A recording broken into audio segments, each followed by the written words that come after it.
Welcome to the CalPERS Board of Administration meeting. I am, with that, I'm going to have the roll call called, please. Teresa Taylor. Here. David Miller. Here. Deborah Gallegos from Malia Cohen. Here. Michael DeToy. Here. Nicole Griffith for Monica Erickson. Frank Ruffino for Fiona Ma. Present. Lisa Middleton. Present. Jose Luis Pacheco. Present. Kevin Pauke. Good morning. Ramon Rubacava. Good morning. Here. Present. Yvonne Walker. Here. Melissa Willette. Here. Dr. Gail Willis. Oh, excused. I'm sorry. All right. I'm going to start with some of the president's talking points right now.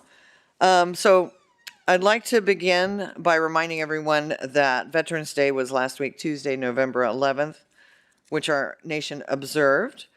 This is a moment for us to appreciate the courage, sacrifice, and service of the men and women who have served our country, including the many CalPERS members, retirees, and team members who are veterans.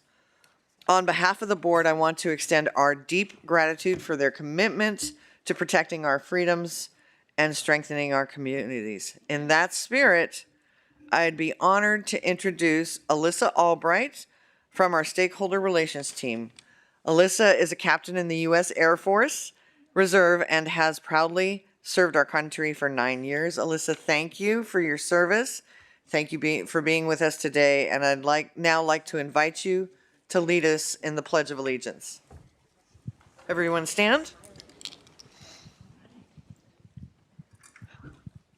I pledge allegiance to the flag of the United States of America and to the republic for which it stands, one nation, under God, indivisible, with liberty and justice for all. Thank you, Alyssa.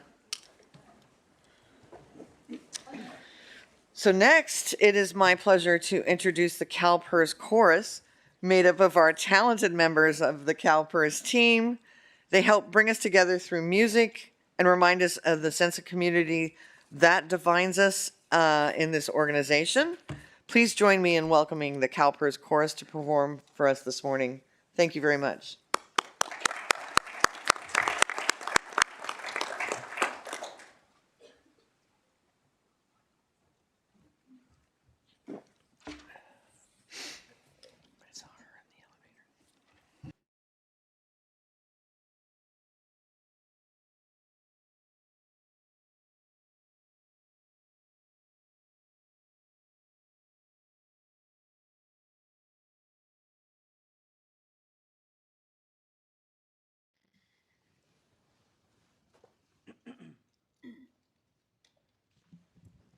Test, test. Good to go.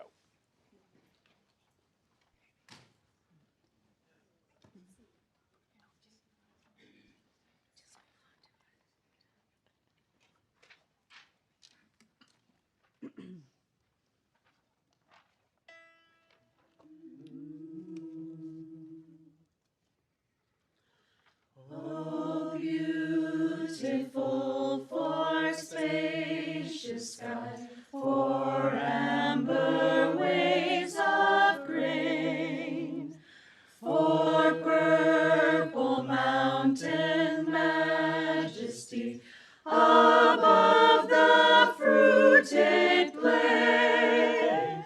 America, America, God's grace is shed on thee. So crown thy good with brotherhood from sea to shining sea. Oh, beautiful for patriot's dream that sees beyond the years, who more than self their country love, and mercy more than life. America, America, God's grace is shed on thee. So crown thy good with brotherhood from sea to shining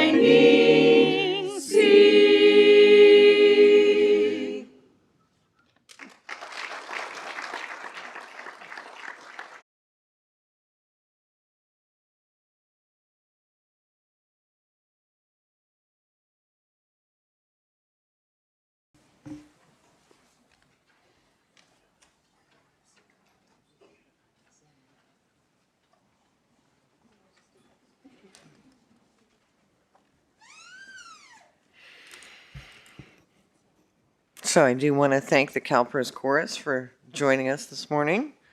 That was great, so we do appreciate that. Before we move on to the rest of our agenda, I'd like to take a moment of personal privilege to recognize the board service of two of our valued colleagues. So first, I want to recognize Arena Ortega for her service on the CalPERS Board of Administration. Arena joined our board in 2019 as an ex officio member when she was appointed the director of the California Department of Human Resources by Governor Gavin Newsom. She's been a valuable voice representing state employers in our discussions, drawing on her deep knowledge of public policy, and always brings a thoughtful, solutions-oriented perspective to the table. She served this system with integrity and dedication, earning the respect of her colleagues and stakeholders, and she stepped up to serve as vice chair of the Performance Compensation and Talent Management Committee from 2019 to 2022. Arena has had a distinguished career in state government, including roles at the Department of Transportation, the Department of Finance, and now with her September 2025 appointment by Governor Newsom to the Public Employment Relations Board. So, Nicole, you want to join me on stage?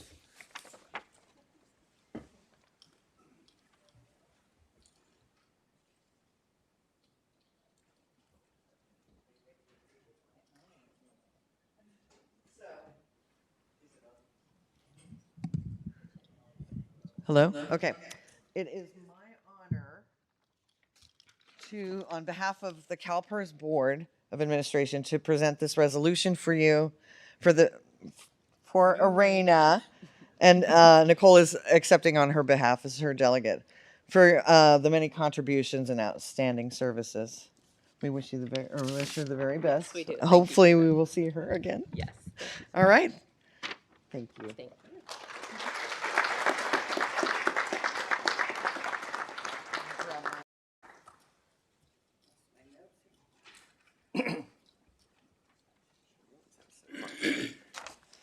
So with that, I'd also like to recognize the service of Jose Luis Pacheco.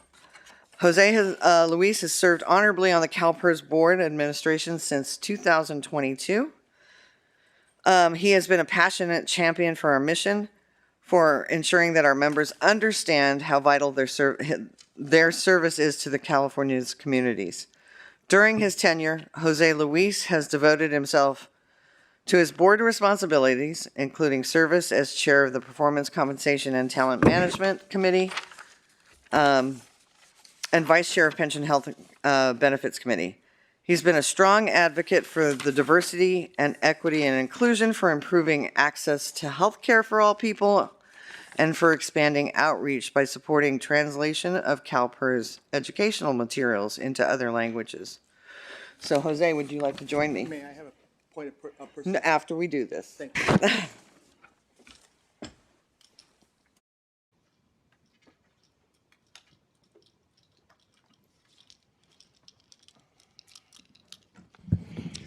So Jose, on behalf of the CalPERS Board of Administration and your fellow board members, the staff, we present you with this resolution recognizing your many contributions and outstanding service to our members, employers, and stakeholders. And there you go. And I would thank you very much. Thank you. Good. Congratulations. Good luck in your future endeavors. Thank you. Thank you.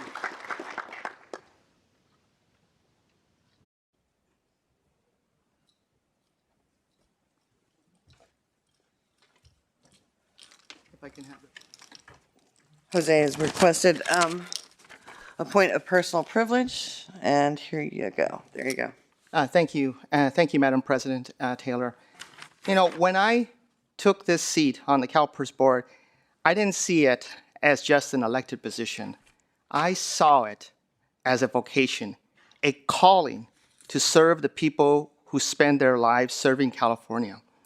Every vote I've taken, every question I've asked has come from that place, protecting the retirement security and the health benefits of our active and retired members, and honoring the trust they placed in us. I am very proud that we have done that together, strengthening our governance, asking harder and smarter questions about risk and returns, and pushing for transparency and keeping long-term sustainability at the center of our decisions. And we've leaned into complex issues in investments, healthcare, and benefits with the mindset that we are stewards of these assets. I especially want to recognize CalPERS staff. Your professionalism, technical expertise, and awesome dedication are the backbones of this system. Whether you are managing billions in assets, negotiating healthcare contracts, answering member calls, or keeping the operations humming, you do it with competence and all heart. You make it possible for board members to do our fiduciary work, and I am genuinely grateful to that. To my fellow board members and colleagues, I have deep respect and affection for all of my colleagues. We don't always agree, but we share a common purpose to do right by our members and by the people of California. It has been an honor to debate with you, to learn from you, and to stand shoulder to shoulder with you in this work. And to our members, active and retired, you are the reason I serve.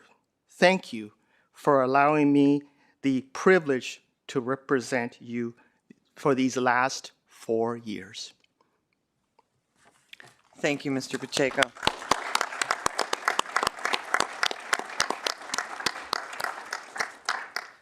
So, and we wish you the best in your future endeavors, and hope to see you back here sometime at a board meeting, maybe. With that, I'd like to have Marcy Frost do her executive report. Throw it over to you.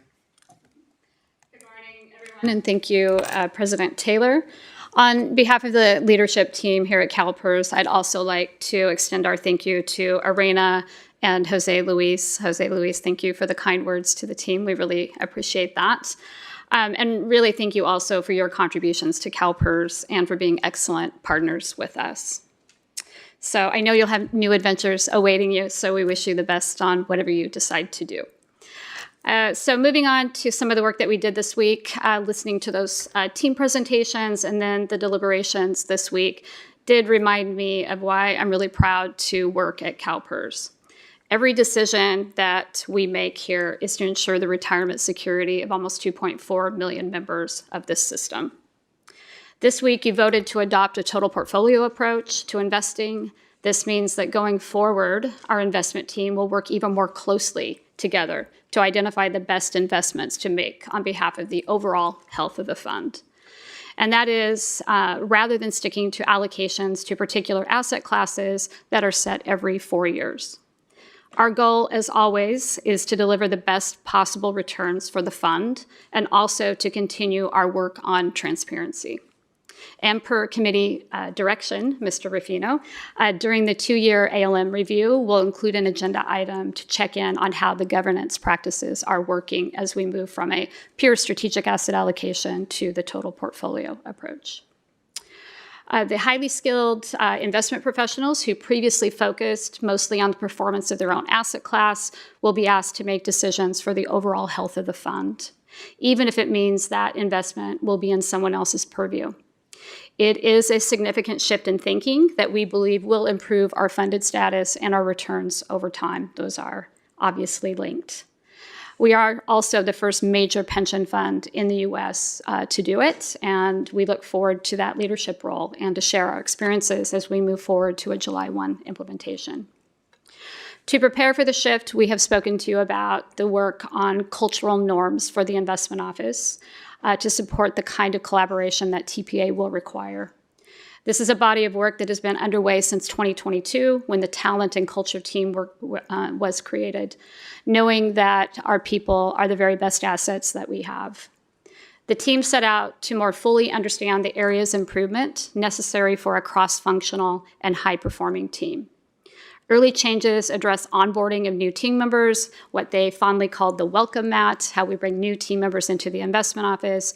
It included some additional social outings so people get to know one another outside of the office as well as inside of the office. We also wanted to normalize a set of leadership behaviors, which encourages open and transparent communication, and no question is off the table. There are several more culture efforts underway to recruit and retain top talent, such as the associate programs you heard about this week. 2 significant recruitments are underway, including the head of our total fund with first round interviews completed, and also the recruitment for the Deputy Chief Investment Officer for private markets. You also heard this week about our progress in building the climate solutions portfolio. Today, we sit at $60 billion, well on our way to the $100 billion by 2030. Our commitment is not only to renewable energy, but also to technologies that will allow our society to transition and adapt. Renewable energy such as solar and wind is now faster and cheaper to bring to market than many conventional power sources. The growth of AI will place additional burdens on the grid, a burden that can't be powered solely by those conventional sources. As with the total portfolio approach, our sustainable investment strategy could not succeed without an expert team finding those investment opportunities.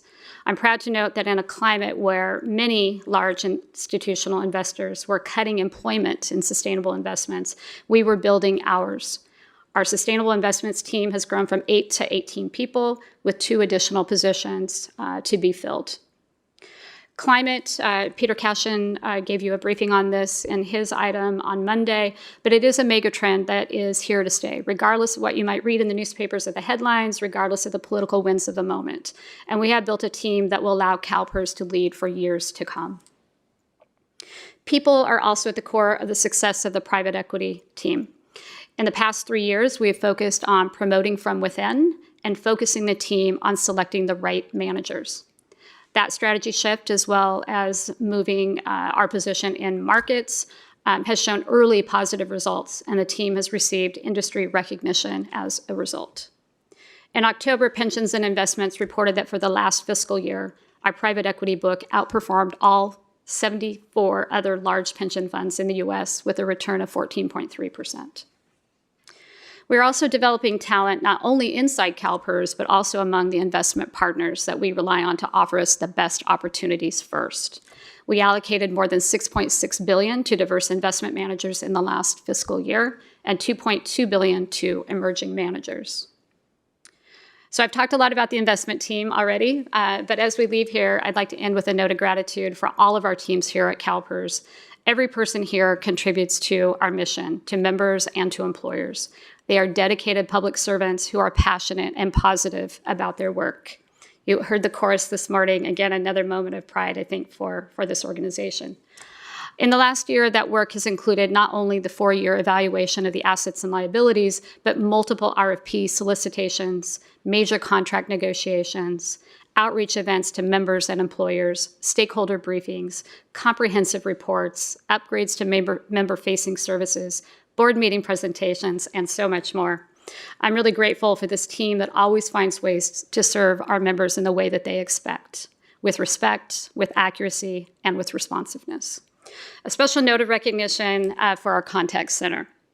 This is a team that has a lot of change in their day-to-day call volumes, and there are many spikes that happened over this last 12 months.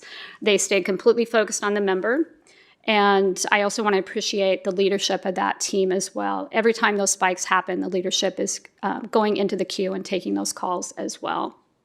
So on behalf of the executive team, I'd also like to wish everyone a happy Thanksgiving. And back to you, President Taylor. I'm happy to take any questions or comments. Thank you, Ms. Frost. I'm not seeing any questions from the board. So with that, we're going to move on to agenda item 5, the action consent items. I have a motion by Mr. Pacheco. I have a second from Mr. Miller. With that, we don't have to do a roll call vote. With that, all those in favor say aye. Aye. All those opposed? Any Abstentions? All right. Item passes. Moving on to our information consent items. I have not received any requests to remove anything to talk about on this particular item, so we will move on to our action agenda items. And that's committee reports. That's action, or our agenda item 7. I need you to, start with investments. Mr. Miller. The Investment Committee met on November 17th, 2025. The committee approved the following. Agenda Item 5A. The committee approved the Asset Liability Management Public Employees Retirement Fund recommendations. The committee received reports on the following topics. Quarterly Chief Investment Officer Report, Total Fund Portfolio Management and Sustainable Investments Annual Program Reviews, Diversity in the Management of Investments, AB 890, Responsible Contractor Policy Annual Review, and a consultant review of CalPERS divestments. The chair directed staff to provide a one-time governance review to the board within 2 years of implementing the total portfolio approach. The committee heard public comment on the following topics: climate-related investments, Tesla, total portfolio approach, private equity, labor principles, emerging and diverse managers, and CalPERS divestments. At this time, I would like to share some highlights of what to expect at the March Investment Committee meeting. CalPERS Trust Level Review and Consultant Report, Total Fund Policy Review, first reading, Asset Liability Management, first reading, Affiliates Recommendation, and Proxy Voting and Corporate Engagements Update. The next meeting of the Investment Committee is scheduled for March 16th, 2026 in Sacramento, California. And that concludes my report, Madam Chair. Thank you, Mr. Miller. With that, we're going to move on to 7B and Mr. Rublikava. Thank you, Madam President. The Pension and Health Benefits Committee met on November 18, 2025. The committee recommends, and I move, the board approve the following. 1, these are for changes for plan year 2027. 1, product change, Blue Shield Medicare Advantage PPO. 2, service area expansions, Blue Shield EPO expansion into zip codes that do not have an HMO offering, and Kaiser HMO expansion into Northwest Nevada. Any discussion on the motion? Seeing none, all those in favor say aye. Aye. All those opposed? Any abstentions? Motion passes. Thank you for the vote. The committee received reports on the following topics. The committee received the CalPERS Health Benefits Program Annual Report for Plan Year 2024. The committee received public comment asking the board to acknowledge a prior agreement regarding a member's care, request for more accessible and affordable health plan options in Amador County, and a member concerned over inaccurate COVID vaccine coverage and counseling. The chair directed staff to create and provide board members with high-level talking points to use regarding the rate development process. At this time, I would like to share some highlights of what to expect at the March Pension and Health Benefits Committee meeting. The committee will review the health open enrollment results, receive a report on retired members' cost of living, and get an update on the pharmacy benefits manager transition. The next meeting of the Pension and Health Benefits Committee is scheduled for March 17th, 2026 in Sacramento, California. Thank you, Madam Chair. Thank you, Chair Rublikava. With that, we'll move on to 7C, Finance Administration Committee. Mr. Palkey. Thank you, Madam President. The Finance and Administration Committee met on November 18th, 2025. The committee recommends, and I move, the board approve the following. Agenda Item 3C, approve the November 25 prospective report of solicitations, contracts, purchase orders, and letters of engagement. Agenda Item 3D, approve an additional 1-year contract term extension for the investment office contracts without a defined duration listed in attachment 1 provided. Agenda item 5A, approve a $237.6 million mid-year budget increase for a revised budget of $2.978 billion. Agenda item 5B, approve the draft CalPERS 24-25 basic financial statements. Agenda item 5C, adopt new actuarial assumptions as presented in the experience study report to be effective with the June 30th, 25 actuarial valuations, contribution rates due to changes in assumptions for the state and schools will be impacted in fiscal year 26-27. Contribution rates for public agencies will be impacted in fiscal year 27-28, and use the recommended assumption changes in all affected members' calculations effective as follows: for service credit purchase applications postmarked on or after November 20th, 25, and for retirement applications dated on or after November 20th, 2025. And agenda item 5D, approve the annual discharge of accounts receivable. Wow. On the motion from committee, all those in, any discussion? I'm sorry. We'll get there. We'll get there. Okay, so I guess we'll take this first. And you said move approval, and we have, okay. Go ahead, Mr. Zelensik.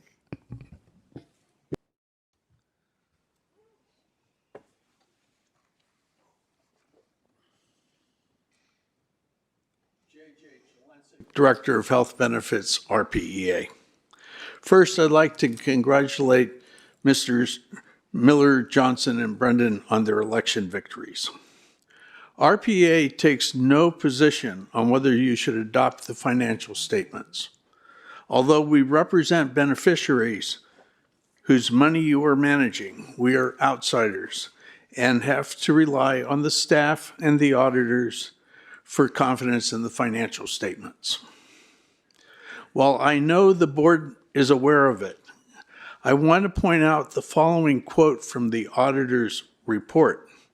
I do so for the benefit of the beneficiaries, the employers, the taxpayers, any press that may be paying attention, and municipal bond investors who rely on those financial statements to assess risk. BDO has written, quote, the other information comprises the introductory investment, actuarial, and statistical sections listed in the accompanying table of contents, but does not include the basic financial statements and our auditor's report thereon. Our opinion on the basic statements do not cover the other information, and we do not express an opinion or any form of assurance thereon, unquote. In other words, the financial reports reflect the book of records, but the use of the investment information is at your own risk. I thank you. Thank you, Mr. Jelensik. With that, we have a motion by committee. Any discussion on the motion? All right, Melissa. Ms. Willett, oops, that didn't work. That's for later. Oh, it is for later. Okay. Seeing no discussion on the motion, all those in favor say aye. Aye. All those opposed? Any abstentions? Thank you. Moving on. Oh, yes, you do. It's way at the bottom. Go ahead. You should be on. Oh, Thank you. I didn't turn it off. No, I turned it off for public comment. Okay. The committee received reports on the following topics: semi-annual health plan financial report, modernizing investment data and technology update. The chair directed staff to identify the reasons for the peace officers' rate increases from the actuarial office. At this time, I would like to share some highlights on what to expect at the February Finance and Administration meeting. Treasury analysis and liquidity status report, pension contracts, management program reports, Review of committee delegation. 2026 CalPERS Board of Administration, State School, and Special Retired Member Notice of Election. And the next meeting for the Finance and Administration Committee is scheduled for February 17th, 2026 in Sacramento, California. Thank you. Thank you, Mr. Palkey. With that, we will move on to 7D, Performance Compensation and Talent Management Committee. Ms. Willett. Maybe, maybe not. There you go. Thank you. The Performance Compensation and Talent Management Subcommittee met on October 30th, 2025, and interviewed 3 firms for the board's primary executive and investment compensation consultant. The committee recommends, and I move, that the board approve the following agenda item 3A, which is the board's primary executive and investment compensation consultant request for proposal, finalist interviews, and selection, and approve the award of the contract to Global Governance Advisors as the highest ranking finalist, subject to final negotiations and satisfaction of all requirements, and direct staff to begin contract negotiations for the contract with Global Governance Advisors. If staff, in its discretion, concludes that negotiations are unsuccessful, staff should begin contract negotiations with Mercer US, the next highest scoring finalist, and so on. On motion by committee, is there any discussion on the motion? Hearing none. All those in favor say aye. Aye. All those opposed say nay. Abstentions? All right, motion carries. Moving on to the Risk and Audit Committee. And hold on, Deborah. There you go. Ms. Gallegos. Great, thank you. The Risk and Audit Committee met on November 18th, 2025. The committee recommends, and I move the board approve the following. Agenda item 5A, Independent Auditor's Report for the fiscal years 2024 and 2025. And agenda item 5B, Review of the Independent Auditor's Management Letter.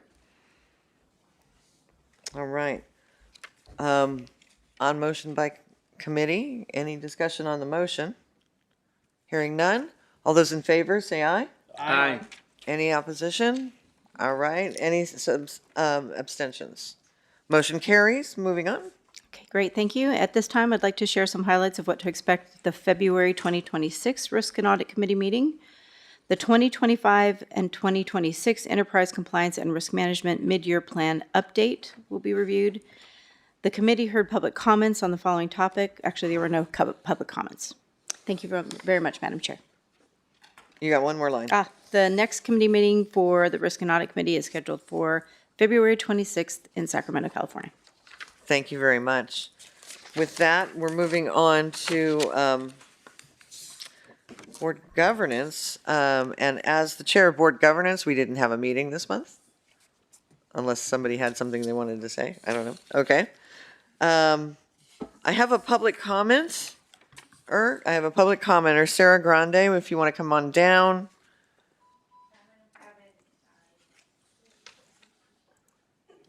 Take your time. And then we need to know how much additional time you're requesting. I can give you 1 more minute.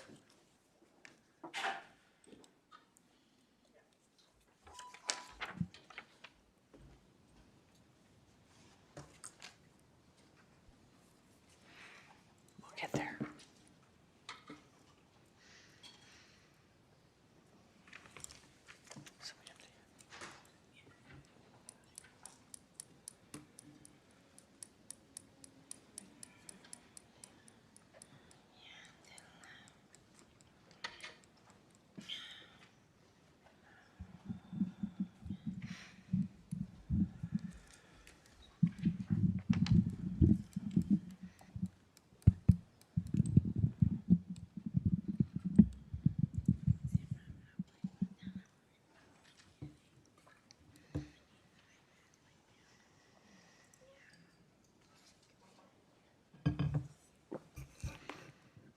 Ms. Grande, do you know how much extra time you wanted?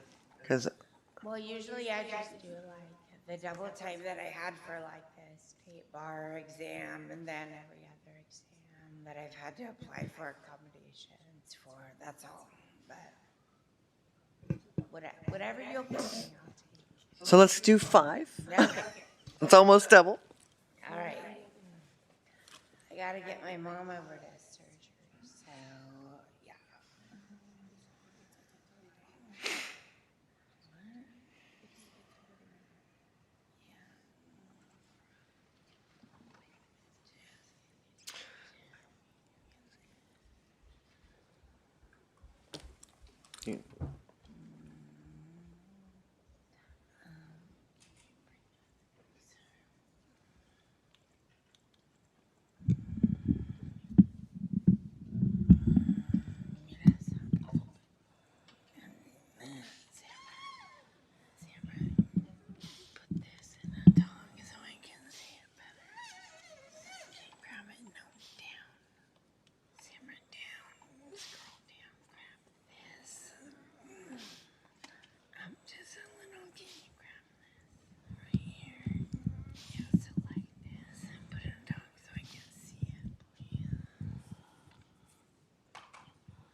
All right, you ready?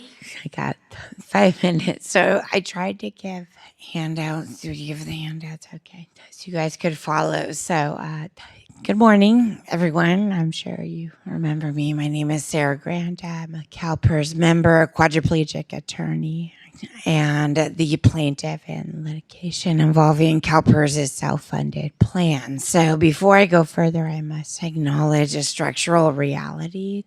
CalPERS' administration of its self-funded plans there's only 2 left, are opaque, internally inconsistent, and a labyrinth of their own, even for those of us trained in administrative and health law. This was my whole life and professional trajectory, right? Otherwise, I probably wouldn't know it. So when a legal right depends on navigating a system so opaque that one party cannot meaningfully understand it, the law becomes inherently prejudicial. A system that cannot be understood cannot be accessed. So the law is either the law or it's not, right? So I appear today only to address the portions of the agenda related to litigation and statements from, I think, Acting General Counsel Renee Salazar. Renee and I know each other. We've met. So 18 months ago, there was this federal order for this TRO, and later this motion to compel, and I faced an ongoing risk of significant harm, including possible death.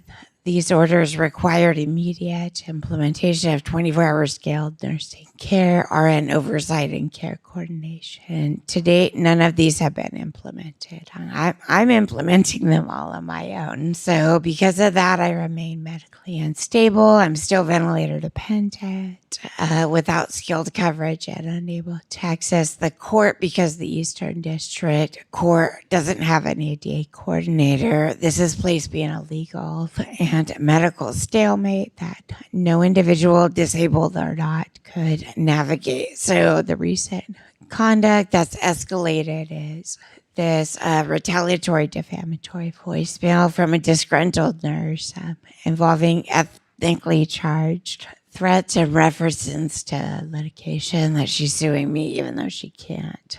The misrepresentations and omission by CalPERS counsel regarding my conduct, including false claims of my PRA request and public comment demonstrating unwillingness to settle. I just really need to get on with my life because my mom's downstairs. They have to take her to this cancer treatment. So alterations or omissions of public comment transcripts, contradictory litigation positions now cross over into criminal exposure, which is not great, including the California Penal Code sections as documented in my CHP referral and legal analysis that I have submitted. I'm not here to argue the litigation. I'm here because the agenda today includes fiduciary counsel, legal oversight, and governance assurances, yet real-world implementation of court orders does not align with CalPERS' stated fiduciary commitments. If CalPERS is unwilling today to implement the TRO in order to compel, then I ask the board to direct staff to at least comply with these federal order requirements, that CalPERS meet with me and my father, plaintiff, also Jose Grant.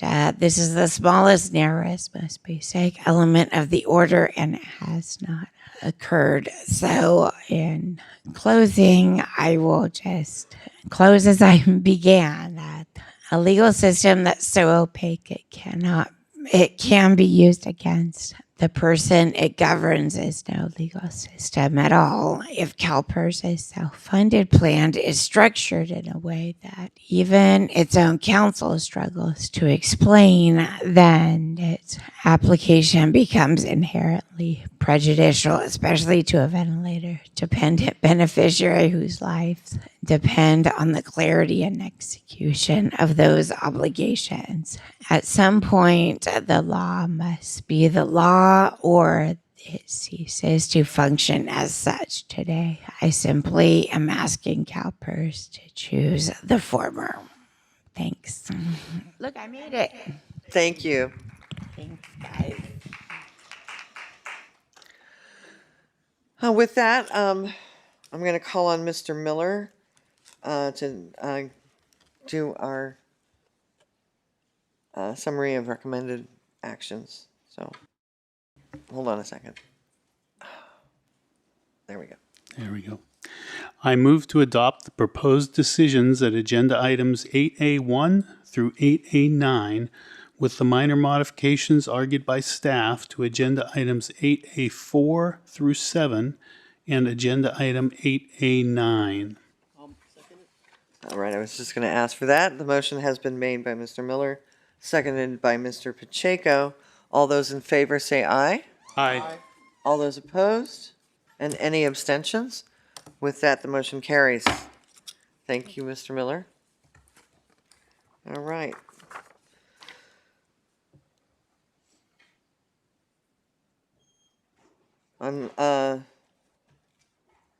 We're on 9? Yeah, that's right. So I'm on 9B, correct? 8B. Yeah, 8B. No, it's 9B, isn't it? Yeah, please, 9B. Go ahead. 8. State legislative proposal. All right. It looks like I can describe all of this, but I'll let you do it. Good morning, Madam President, CalPERS board members, Danny Brown, CalPERS team member. This is an action item asking the board to sponsor legislation to discontinue the actuarially equivalent reduction, also known as AER, for any new elections for service credit purchases, tier conversions, and redeposits of withdrawn contributions that occur on or after January 1st, 2027. Currently, when a member makes an election to purchase service credit, they can either pay the cost with a lump sum payment or choose installment payments over 180 months. If the member still has an outstanding balance at the time of retirement, they can either pay that off in a lump sum or have their benefit actuarially reduced. The AAR allows the member to receive a retirement benefit, including the total years of service credit purchased, by paying the remaining balance through a permanent benefit reduction in the monthly retirement allowance using annuity factors based on the member's age at retirement, assumed interest rate, and mortality assumptions. This proposal would eliminate the AAR option, and instead, at the time of retirement, the member can either pay off the outstanding balance with a lump sum or receive prorated service credit based on the amount paid, ensuring that the service credit is paid in full at the time of retirement. We added the AAR option in 2020 in lieu of allowing members to continue to make installment payments into retirement. This change was meant to reduce the complexity of having to track installment payments into retirement and, in some cases, having to collect delinquent payments. However, we have found that the AAR option has created its own unintended results and calculation complexities. To address these issues and align CalPERS business practices with other pension systems, the team is proposing to discontinue the AAR option for any new service credit purchase, tier conversion, and redeposit of withdrawn contributions effective January 1st, 2027. And I think it's important to point out that this will not impact anybody that has made a purchase prior to that date. And with that, I'll stop and answer any questions. What was the start date of it? January 1st of 2027. 2027. Okay. What's the unintended results that we had when we were getting the payments through the retirement check? What's the unintended results? I mean, some of them was just the complexities of having to track the calculations, and there's also, I think we found that it kind of resulted in people waiting longer to purchase service credit. I think we would prefer people to purchase service credit as soon as possible when it's the cheapest, rather than waiting and having to pay more interest. So I think, we're looking to have people buy it sooner. Is there anything in it that says maybe you should do it 5 years before retirement or 10 years before retirement, or have a cutoff date that, if you haven't applied for it? Of course, people sometimes don't know when they're going to retire. Yeah, I mean, there's nothing in the proposal or the language. I mean, I think if you look at our publications, we talk about and encourage people to purchase earlier. And I think as part of this proposal, the team will be looking at ways to communicate earlier and trying to let people know that if they have this option available to them, that to take advantage of it as soon as possible. Okay. I have a question from Mr. Miller. Go ahead. Yeah, question and comment. I think if we eliminate this option, this, I would call it a benefit that our members currently have, can they still do a payment plan into their retirement? No. Okay, so my concern is, like for me example, when I looked at these decisions, when people are in their careers, they often just don't have the wherewithal to say, okay, I know this is gonna cost me money, but I just don't have the cash flow to do this now, and I'm going to, elect it later. And the ability to have that payment stream into retirement, I just all the way around, I think people view it as having the option, having the benefit, and it's up to me as a member or any of our members to decide what's the best timing and what works best for them. And now not having that option of either the airtime or the payment plan into retirement, because we want to push them to make, what we feel is, in our judgment, a better decision for them, seems a bit out of place. The other thing is, I would hope, I have full confidence that our actuarial team can do this in a way that's not disadvantageous to us and our fund. If we have not had that experience, we might need to adjust our approach to how we do those actuarial analysis. I would think that some people are, sometimes it's going to be to our advantage. We can't really totally predict, how long people are going to live and whether those payment streams require us to do collections or whatever the case may be there. So, go ahead, Mr. Toronto. Sure. Scott Toronto, CalPERS team member. So in terms of when we set the actuarial reduction, it's based on estimated lifetime, in our actuarial assumptions. But you do run into the issue that when people make the selection, there could be some anti-selection can occur because the people are making the decisions themselves. They push off the decision to the end, and then we could run into some losses on the system. And so that there is a little bit of higher potential in terms of anti-selection happening. When we set the reduction, it does work out for the system, but we have the potential of losses when people make that election. So there is a potential based on, so I guess maybe I'm thinking, so is it, I want to add on to his question. So are we automatically just reducing the retirement payments to the member, or are we taking it out of it and recording it that way? As if it were a withdrawal from their paycheck? We make a permanent reduction. Permanent reduction. So does that, is that why it makes it harder to track? It makes it a bit harder to track, but also you can think about it this way. It's kind of like giving them a free loan. They owed, say $20,000, and basically you're fronting the loan to them for the $20,000 up front, because there's no really charge that we're assessing. And then okay, I see. And then if they were to go ahead, David. Die a little bit early ahead of time, we don't recoup everything. So I guess my follow-up to that would be, I'm a little unsure that, so what, in terms of the number of people that we expect this will likely affect, in terms of our experience of, how many people do this and how many people this has affected historically going forward, how many people would be impacted and how much money would we be saving in the future, and why couldn't we anticipate that and build that into our assumptions for how we cost this or address this, as whatever kind of calculation it is, to determine what people need to be paying or having deducted from their retirement? Thank you, Mr. Miller. Kelly Aoki, CalPERS team member. In terms of the number of people that's impacted, when we look back over the last 10 years, we've had approximately 88,000 service credit purchase elections. Of those elections, we have 51,000 that have a retirement date.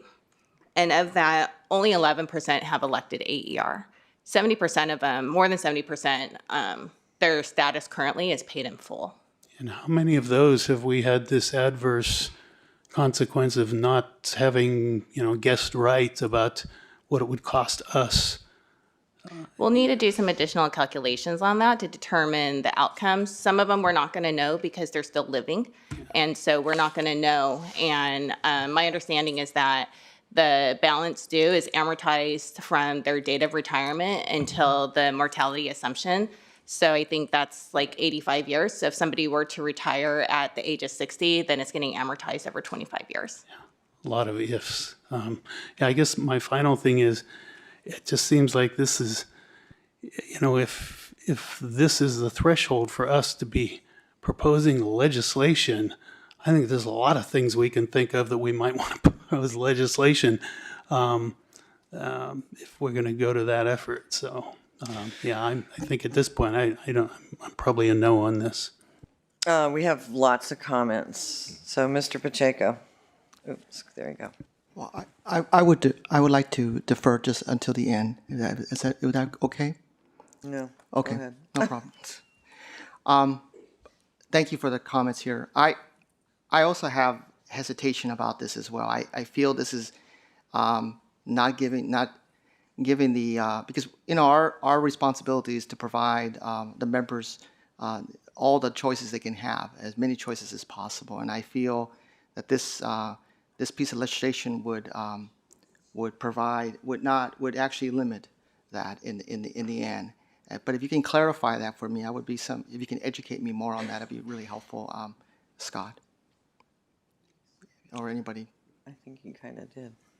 Yeah. All right, so I'm going to leave it at that. Mr. Palkey?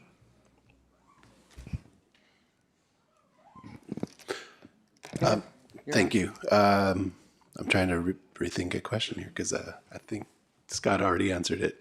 I understand we need to create a sustainable fund. And obviously the percentage of this is low. I'm trying to think of a scenario where somebody may be slightly short and fall under a scenario of having to use their power of attorney. In scenarios like that, would an individual be able to, they wouldn't be able to add to their service credit if this were to pass, right? Say that again. Yeah. So Mr. Pelkey, in that situation, are you talking about somebody who? So I'm thinking if like nobody tries to worry about the future so much, and if the future comes faster than expected, is there a possibility that individual would be able to buy a service credit just to help them out a little bit more due to their early retirement? So that's something I'd have to check with my team with, like if a power of attorney were to be able to file or apply for service credit purchase on behalf of a member. But if somebody were to have purchased service credit and they're like in installment payments, then in that situation, when they go to retire, it'll be an option of either paying it in full or taking a proration. We do have a generous installment payment plan for members while they're active. And so I understand that your situation that you're asking about is if somebody had an unexpected retirement in that case. They also do an evaluation with the service credit purchase also in terms of if it were to be a disability retirement, whether or not the service credit purchase would improve the benefit or not. So if the benefit doesn't get approved with the service credit purchase, then they discontinue that service credit purchase. Because on a disability retirement, it's based on other factors. Thank you. Okay. Thank you, Mr. Palkey. Mr. Rubalcava? Oh, wait a minute. It didn't work. There. Thank you, Madam Chair. Thank you for the presentation. In its, I read on the memo, it identifies one adverse impact to the member. He could not outlive his benefit, but if he beats the mortuary table and he lives beyond 85, he say he goes to 99 or 100, he will be living with a reduced benefit that shouldn't have happened. He's being shortchanged. So I think the purchase of additional credit is a very good benefit, very favorable. And all the systems allow that, whether it's for military service or other kind of service. And so the question is what kind of loans or payment options you provide. We provide many, just like the other systems do, like roll over your 457 or something like that. So that's a good thing. And I think under the proposed legislation, there is a solution. I mean, if you don't pay it off before you retire, your benefit just is prorated. You get whatever you paid for. And I think that's the best of fairness. I think it would be unfair to make all these, we do have a duty, fiduciary duty includes the whole thing about reducing unnecessary expenses. And I think staff time and computations is an expense that we can perhaps mitigate and encourage, provide incentives for members to be reasonable. I mean, we want everybody to get their additional service credit. It's their right. They should do it if they can afford it. If not, we have loan provisions that cannot do it, and it's up to the date of retirement. But I would hate for people to feel I can always delay it. I'm one that procrastinates, so I can. That's why I'm speaking from experience. And wait till the last minute, and then they continue living and living and living past their mortuary table, and they get a reduction that they shouldn't have had. So I think it's better for us to be proactive and encourage them to use all the available resources, get counseling from our contact center and what have you, and do it. So I'm in favor of the legislation, but I do have a question. Nobody else does that. What drove us in 2020 to implement this actuarial reduction? What's it called? Actuarial AER. Why did we do it in 2020? Isn't that when it was implemented? Yes. So yes, it was passed in legislation in 2018, and it had kind of a ramp up implementation date.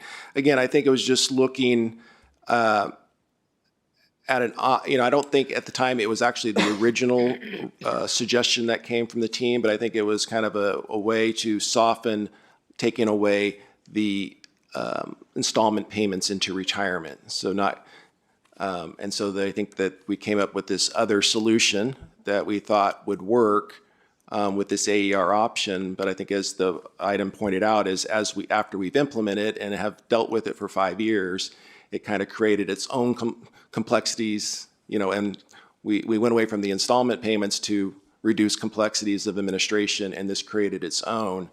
And as you know, we try to automate as much stuff as we can, and every time we kind of provide something extra, it requires manual intervention. A lot of times folks have to get involved, and it kind of delays processing of death benefits for these members who have chosen AER and they have multiple beneficiaries, and this carries on. And so I think it's just added complexity that we didn't necessarily foresee when we provided this option back in 2018 to start in 2020. The memo talks about a study that was done in 2017 that surveyed all the other pensions. And the result was that nobody else had the system. Everybody else allows you to pay up to your retirement date. And after that, they make some adjustment. So did that report, that study suggest any variance or any other system that did something? I'm trying to understand the genesis of this. Why we thought it was a great idea, and now we realize it isn't. So with that study, there is no other system that we had surveyed that allows payments to continue into retirement. Nobody else has an actual equivalent reduction option. What we found were systems varied in terms of how long of an installment payment plan they could have while they're active. We and one other system, and I apologize, I can't remember off the top of my head, have the longest payment plans of 15 years. There's other systems that have plans where if you bought 3 years, you have 3 years to pay. And there's other systems that you have to pay it off in 1 year, or it's just lump sum. Thank you. I also want to make an analogy to the 457 plan, which has some IRS consequences, of course, which is a pre-tax program. You can get loans out of your 457 or 401k plan, Yeah, you can.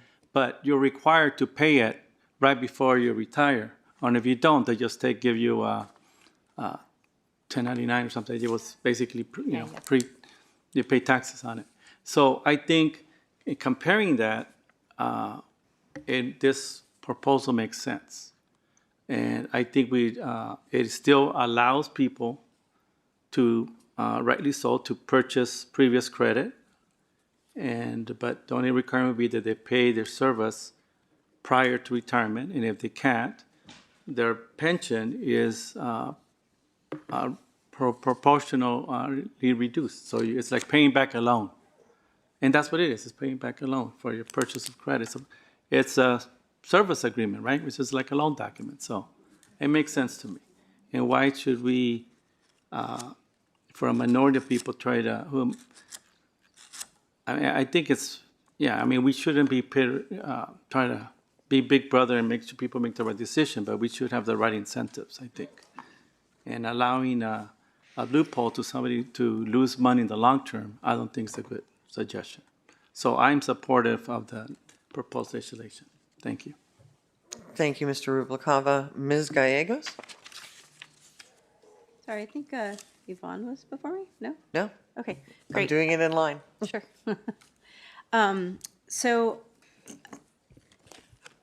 maybe I'm misunderstanding, but is the proposed legislation to remedy these items or to remove the option entirely? Oh. I think our. It's ready. You got. Yeah. Okay. It's okay. Because we got this one this morning. Is that Sharon?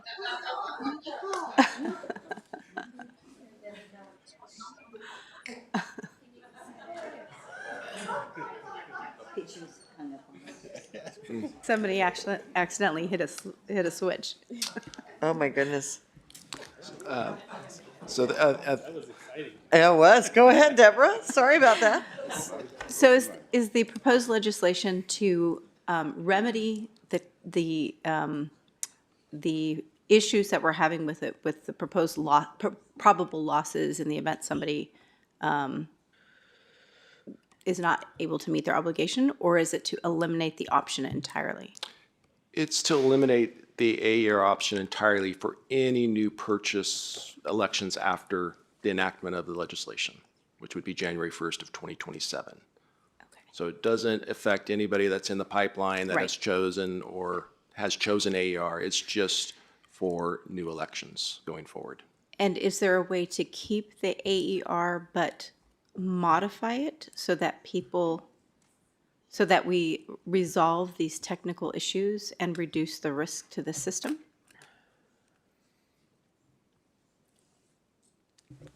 The only option would be to get, have a shorter defined period and go back to post-retirement options or post-retirement installment plans of like say 5 years or a short period where you both you'll have concerns of the runoff both before the expiration of the period or people living longer. It's taken care of up front. I guess I would say that I'm in favor of reducing the risk to the plan, the potential losses to the plan, something that an unintended consequence of the benefit, but it is a benefit and it's not an uncommon one. There are companies that provide loans all the time to their employees. There are ways, as Mr. Rubalcaba mentioned, to if you retire and you haven't finished paying off. So I feel like I need more information before making a decision on this item, which I'm not sure we're going to be able to have today because of some of the data that's missing. Yeah, I'm going to ask Robert Carlin to come up, but I was mentioning that at least in the state I came from, it's actually prohibited by law to give a loan to an employee or to a member, but. Yeah, we're not allowed to use the trust assets in the form of a loan. So to provide that kind of a benefit over and above. I'm just using the phrase that was used earlier, which was it's akin to providing a loan. So we were not providing a loan, but this is the benefit that we're offering. So is it possible for us to look into this? Because somebody said, I don't remember if it was you guys, that some systems allow it after retirement, but for a year or 2 years or 3 years. No. We're the only ones? I thought I heard, okay. No, the example, I apologize for the confusion. Those examples were payment plans prior to retirement. So when they elect their service credit purchase, they can elect a payment plan, and the different systems have various durations for that. Okay, so we have this benefit. I think Ms. Gallegos is kind of asking for more information. Maybe the information is, can we shorten the time?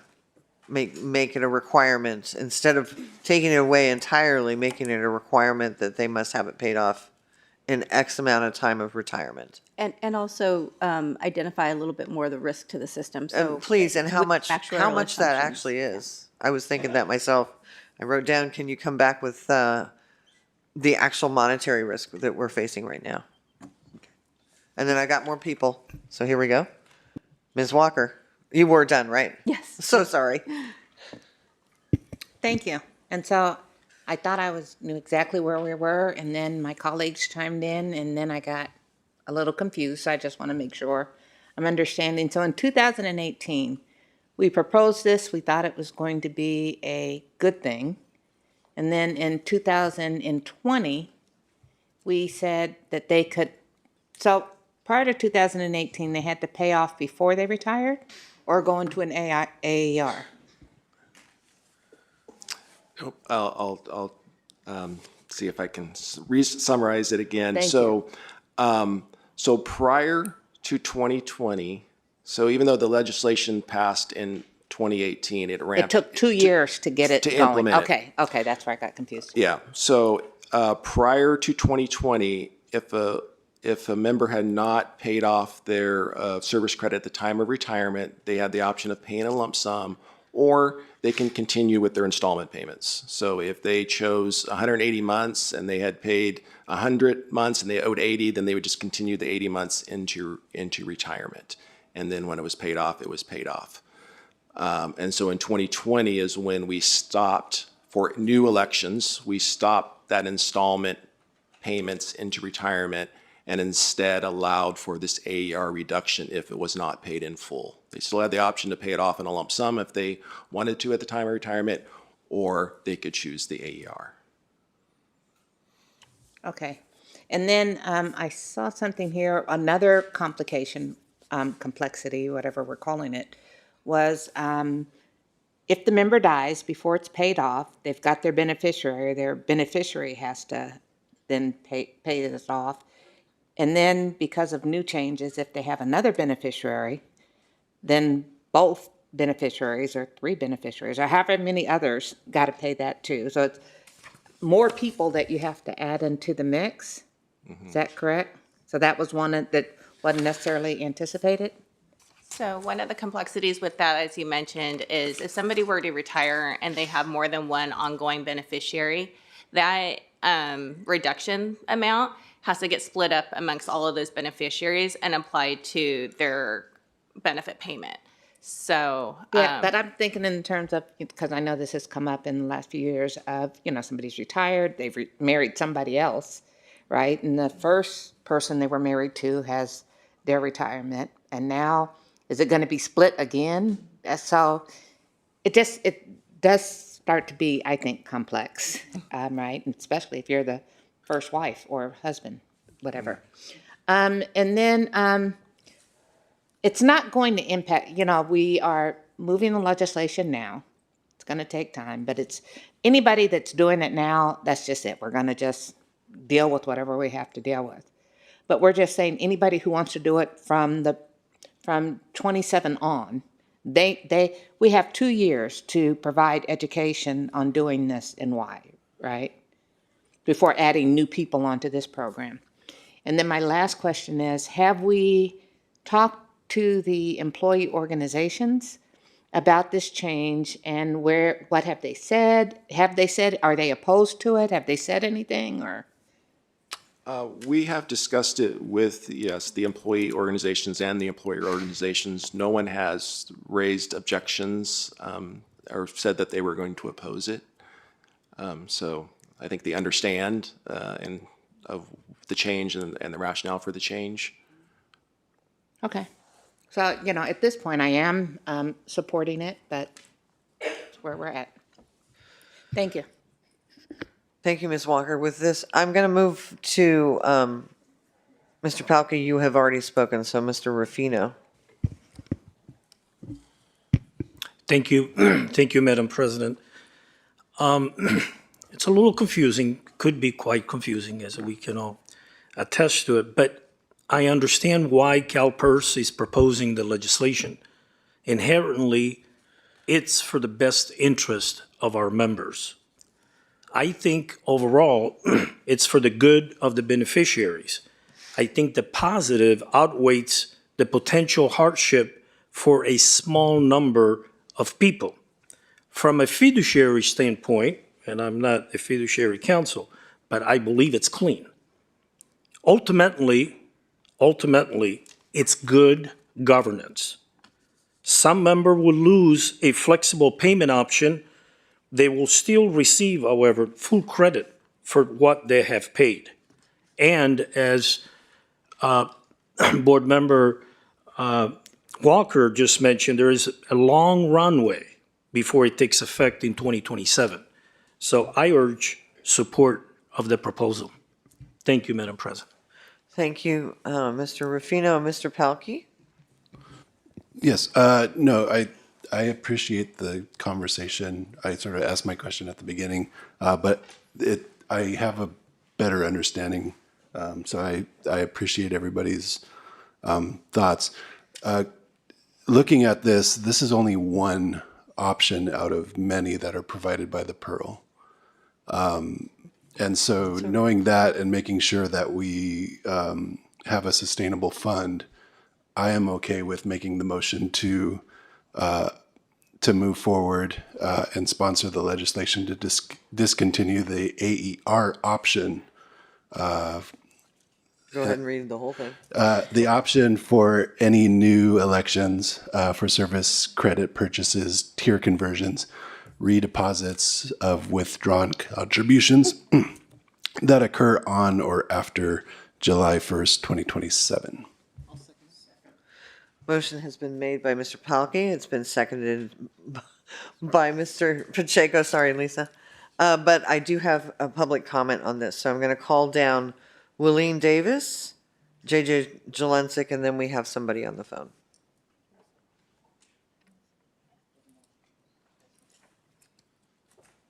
So after we vote on it, is that what you're saying? Okay. Right over here.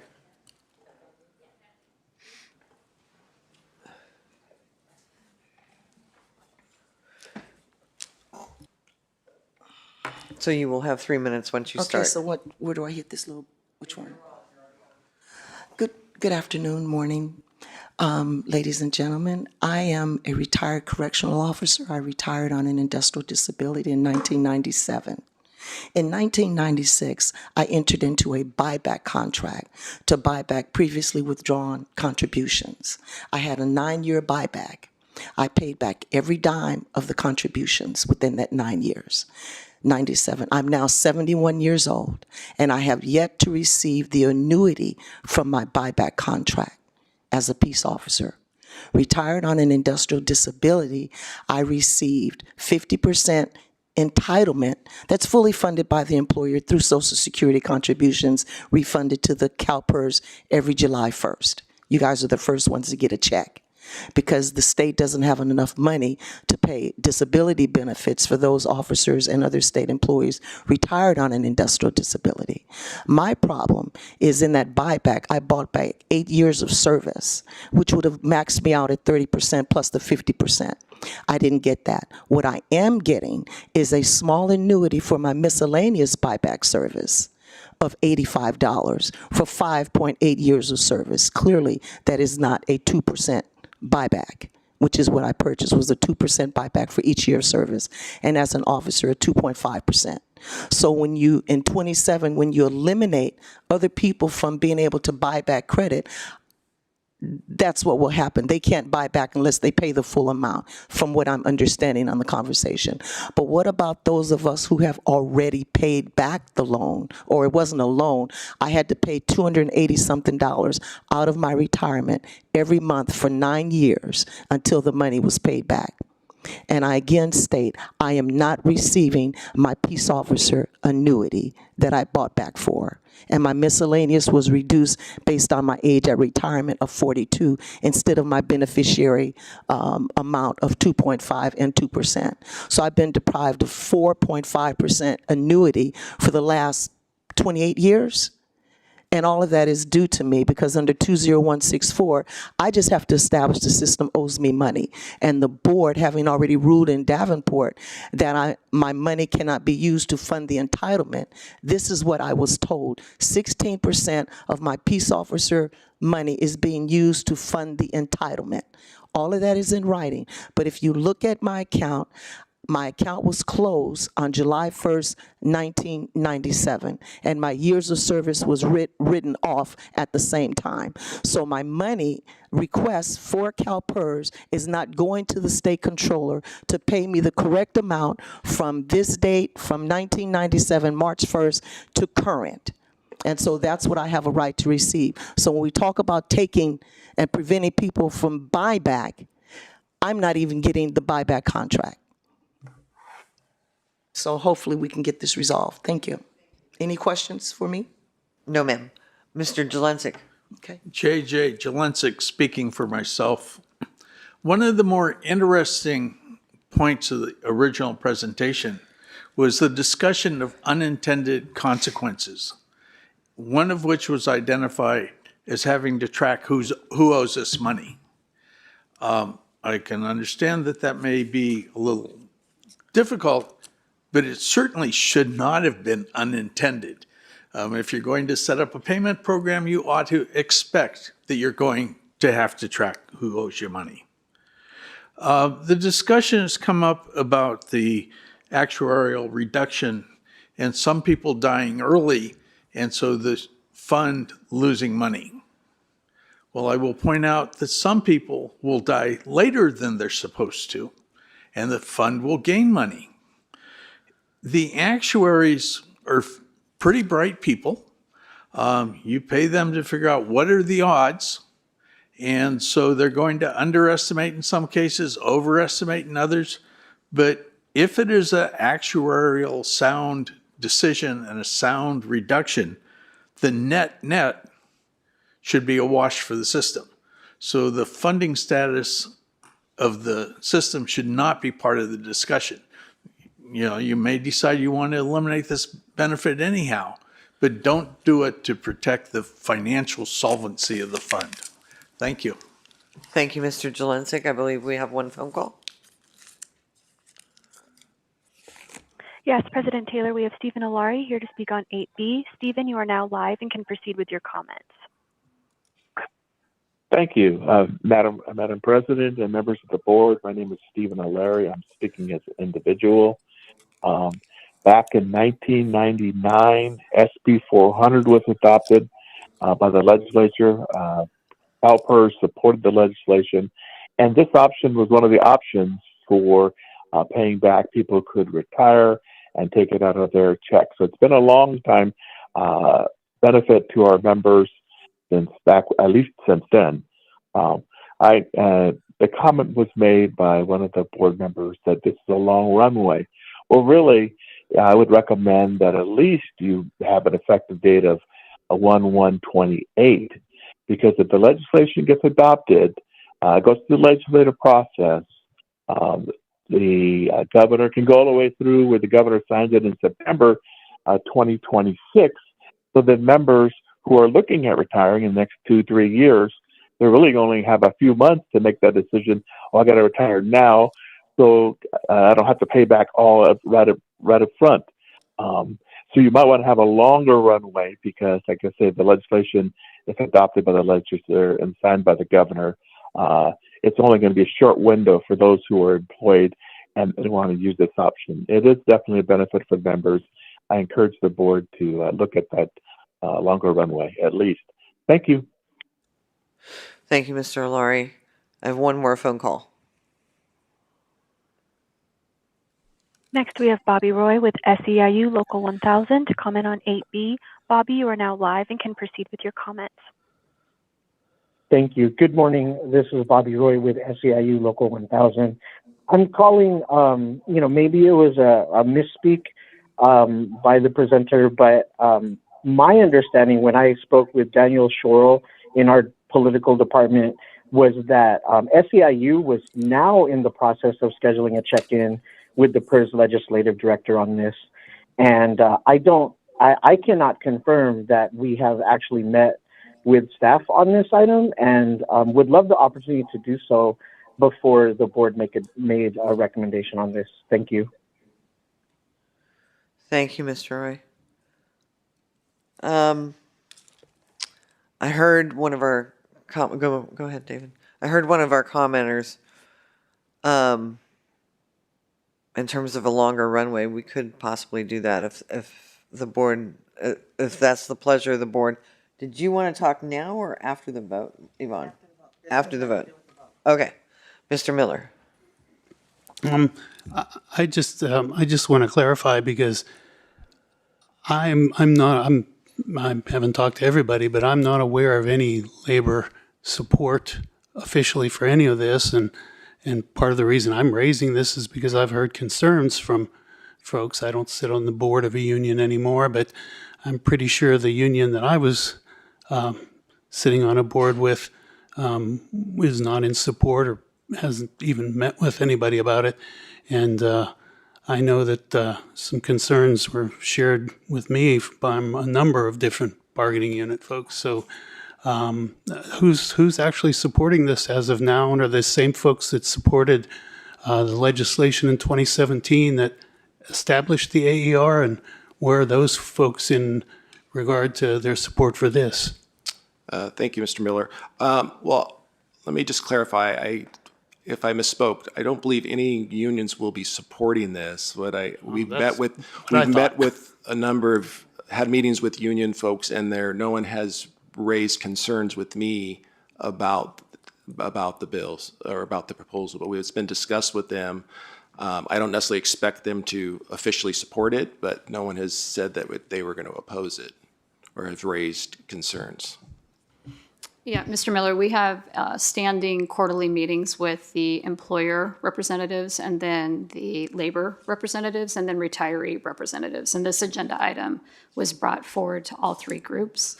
And saying they're in support, that's not how I would describe the comments, but they were more neutral. They understood the why of why this was maybe important to us to move forward. They didn't say whether they would support it or oppose it if it became legislative, but we sensed more neutrality on it and that they didn't see it as a big issue, at least in this meeting. And I can just tell you who the composition of that meeting group is. Thank you. Okay, what's the pleasure of the board moving forward? We do have a motion. Okay. Ms. Taylor, I did just want to clarify on the motion. I may have misheard, but I thought I heard Mr. Palkey say July 1st rather than January 1st, 27. I think that was his intention. That's the staff recommendation. July sounds good. No, I was. So for January 1st going forward, just want to clarify that for the record and for the audience. Mr. DeToy. As a new person here, when is the date for 26 for for bills to be submitted? Do we have time for the next board meeting to kind of find some of this information? The deadline for bills to be introduced is February 20th. The deadline to have language to Ledge Council is mid-January. I don't know the date off the top of my head. Okay. Thank you. You need a motion for that. All right. So with that, we have a motion on the floor. I'm going to call for the vote. All those in favor say aye. Aye. All those opposed? Nay. Okay. Any abstentions? So the motion carries as is. Thank you very much for answering all of our questions. We really appreciate it. Thank you. Yes. Go ahead. Hold on a second. Comment from Ms. Walker. Go ahead. So I would just like to ask, going forward, if it's something like this, if we could get, previous to the meeting, what it is, the different points, the groups you've met with, what the responses are, because I think also it takes time to process something like this rather than just reading it. And I don't remember seeing anything prior to this concerning this. And so this is a lot to do just off the top of our heads. And I think we should have a longer time, and we would have probably had better questions and comments and things like that. I agree. It was sort of surprised us. I am on 8C, which is Board Fiduciary Council RFP. And Renee, this is all you.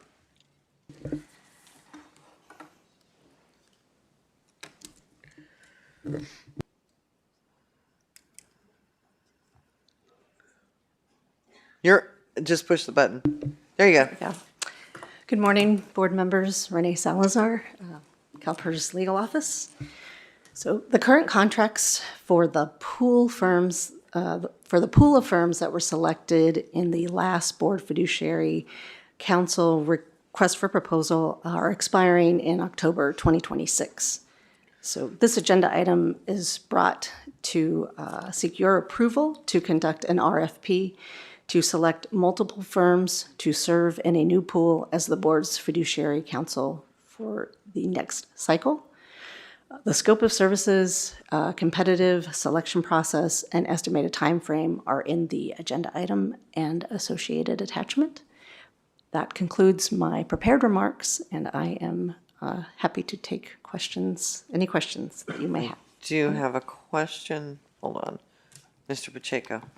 Thank you, Madam President, and thank you for the comments. In terms of the pool, is this going to be, this is part of the Springboard vendor pool? Spring-fed pool? Spring-fed, sorry, Spring-fed. It's a legal services contract, so it's not quite exactly that, but it is a pool just like the pool that you've had previously that we're currently under. And how many times do we have to fill the pool again or revise or revisit this? The contracts generally go for 5 years. So the last time this was brought before you was in 2020.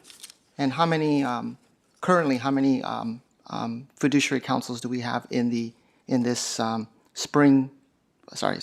In the pool? Spring-fed, is it spring-fed? Well, not exactly, not for this. Okay. It's the pool. There are currently 3. There are currently 3. Okay. And we anticipate if we were go through this process, we would get more maybe, or have more selections. It depends on the proposers, but and could be more than 3. Okay. But the contracts are up. That's why. Okay. No, I just wanted to understand the process and how it works and so forth. Thank you so much. That's all I wanted to know. You're welcome. Thank you. All right. So you need a vote to approve getting the RFP Yes, I do. out. Okay. It's been moved by Mr. Pacheco.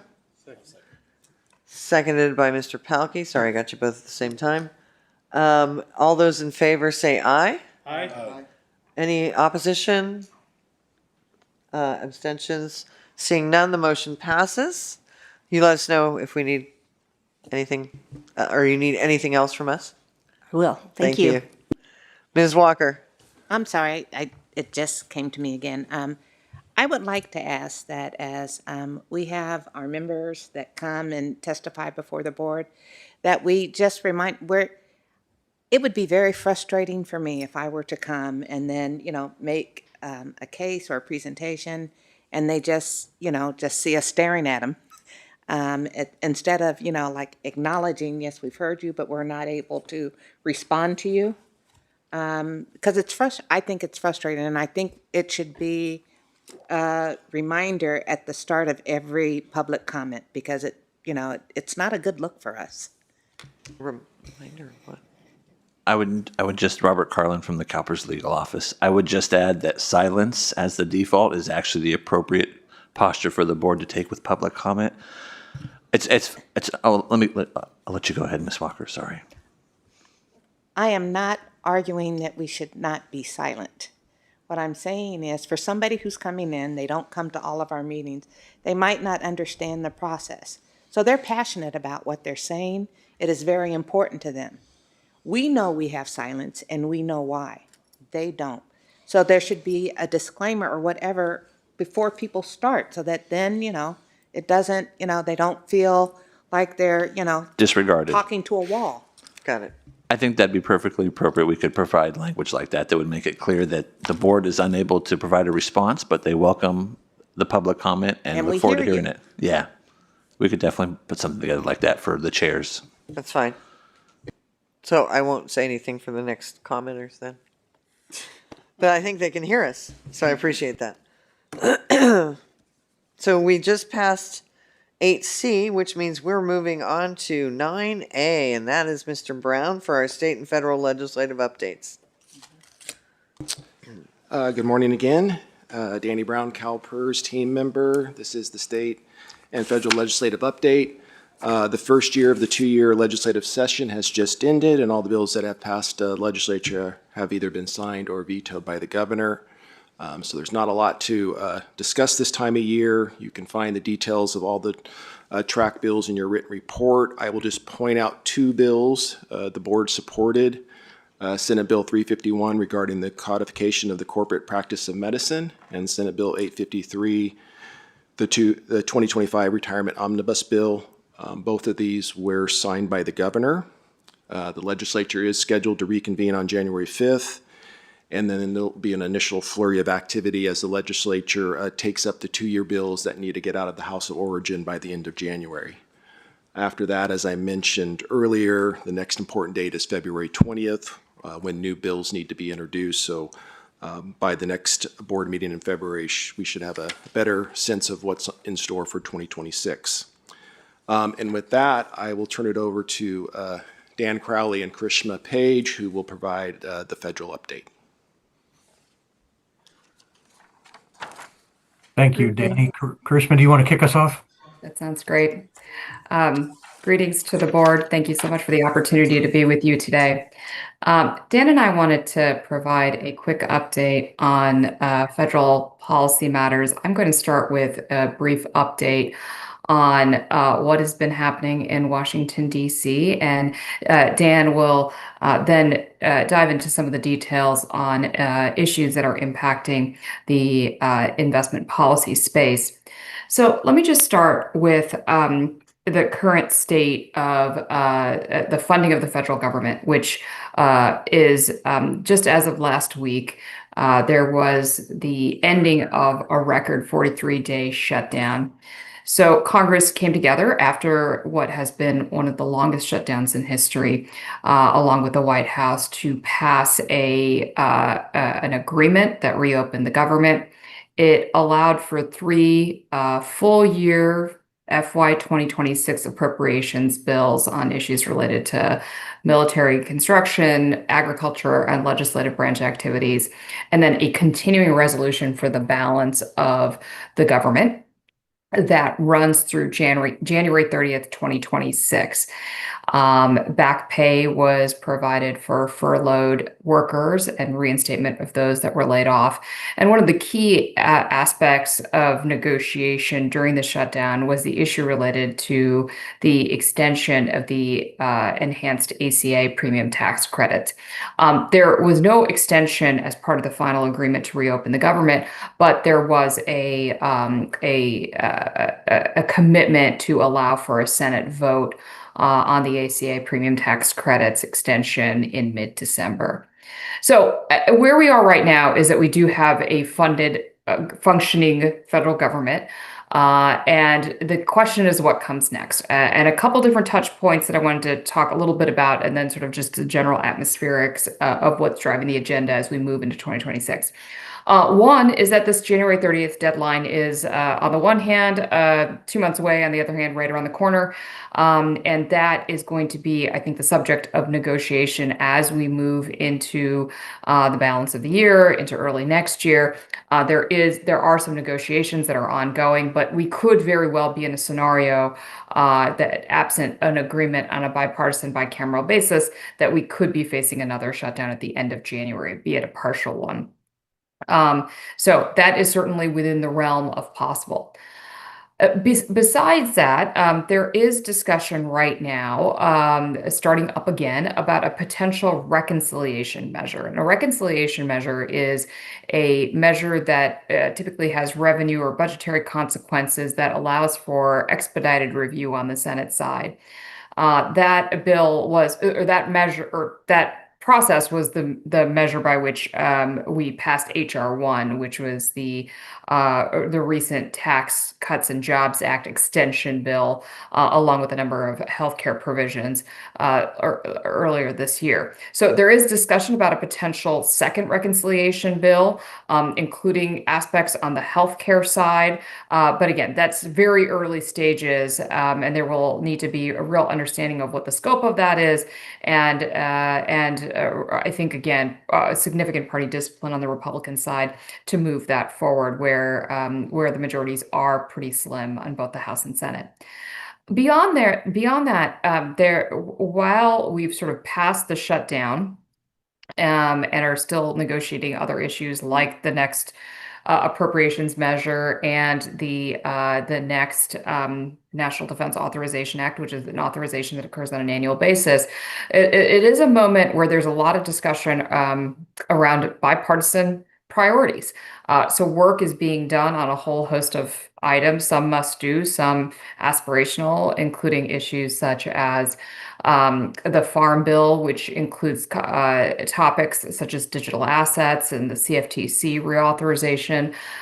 There are discussions around potential bipartisan retirement legislation. The Senate Health Committee is doing a hearing tomorrow on this topic, and continued interest in issues such as healthcare disclosure and transparency. So behind the scenes, there are a number of members that are working on learning about proposals and seeing what could be proposals to work on down the road. But again, the vehicles for these remain quite open. Beyond that, one final comment before I turn it over to Dan is that the oversight that Congress is undertaking continues apace, and we will continue to see that move forward, especially as we move into 2026, which is another election year. There are a variety of topics that are currently under consideration, but that's another area where we do anticipate we will see some activity in the going forward months. So with that, Dan, I'll turn it over to you to talk further about some of the issues that we're watching from a financial services perspective. Sure. Thank you, Karishma. That was a great overview, macro level. I'm going to get a little down into the weeds a little bit and talk about some of the policy issues we've talked about with the board a couple of different times this year. Just to sort of level set, the Trump team has been focused for most of the year on dismantling the Biden administration legacy. And as we've discussed, that basically falls into two buckets: social justice on the one hand, climate change on the other. Toward that end, they've issued hundreds of executive orders. To date, there have been 49 executive orders on DEI initiatives, but only 2 executive orders on ESG. One of them, one of the very first executive orders on January 21st, directed repeal of all of the Biden administration executive orders on climate change. The second one basically directed the Department of Justice to investigate discrimination by the states against oil and gas companies. We think that was targeted primarily at the California climate risk disclosure laws. But, you know, they really have not been focused on ESG. We are currently getting both rumors and press reports, excuse me, of 2 pending executive orders. One of them will be targeted at the ESG guidance on by DOL that we've talked about off and on over the years as it's become a political football, starting with the Obama administration. Trump 1.0 tried to put the toothpaste back in the tube with the pecuniary standards requirement. Of course, the Biden administration went the other way and opened up the considerations more broadly. The Trump team would very much like to close that door. I think they're going to have trouble doing it, which is why they've had why the executive order has not been issued yet.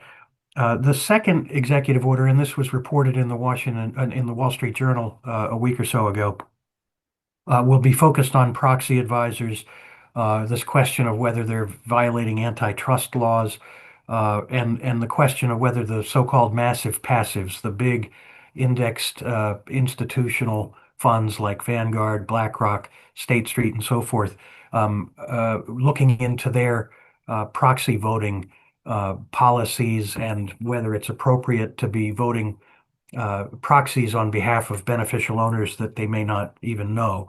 So that's coming down the pike. I think the focus on proxy advisors, which is obviously of critical importance to CalPERS, is really driven by a number of things, starting with the decline in IPOs.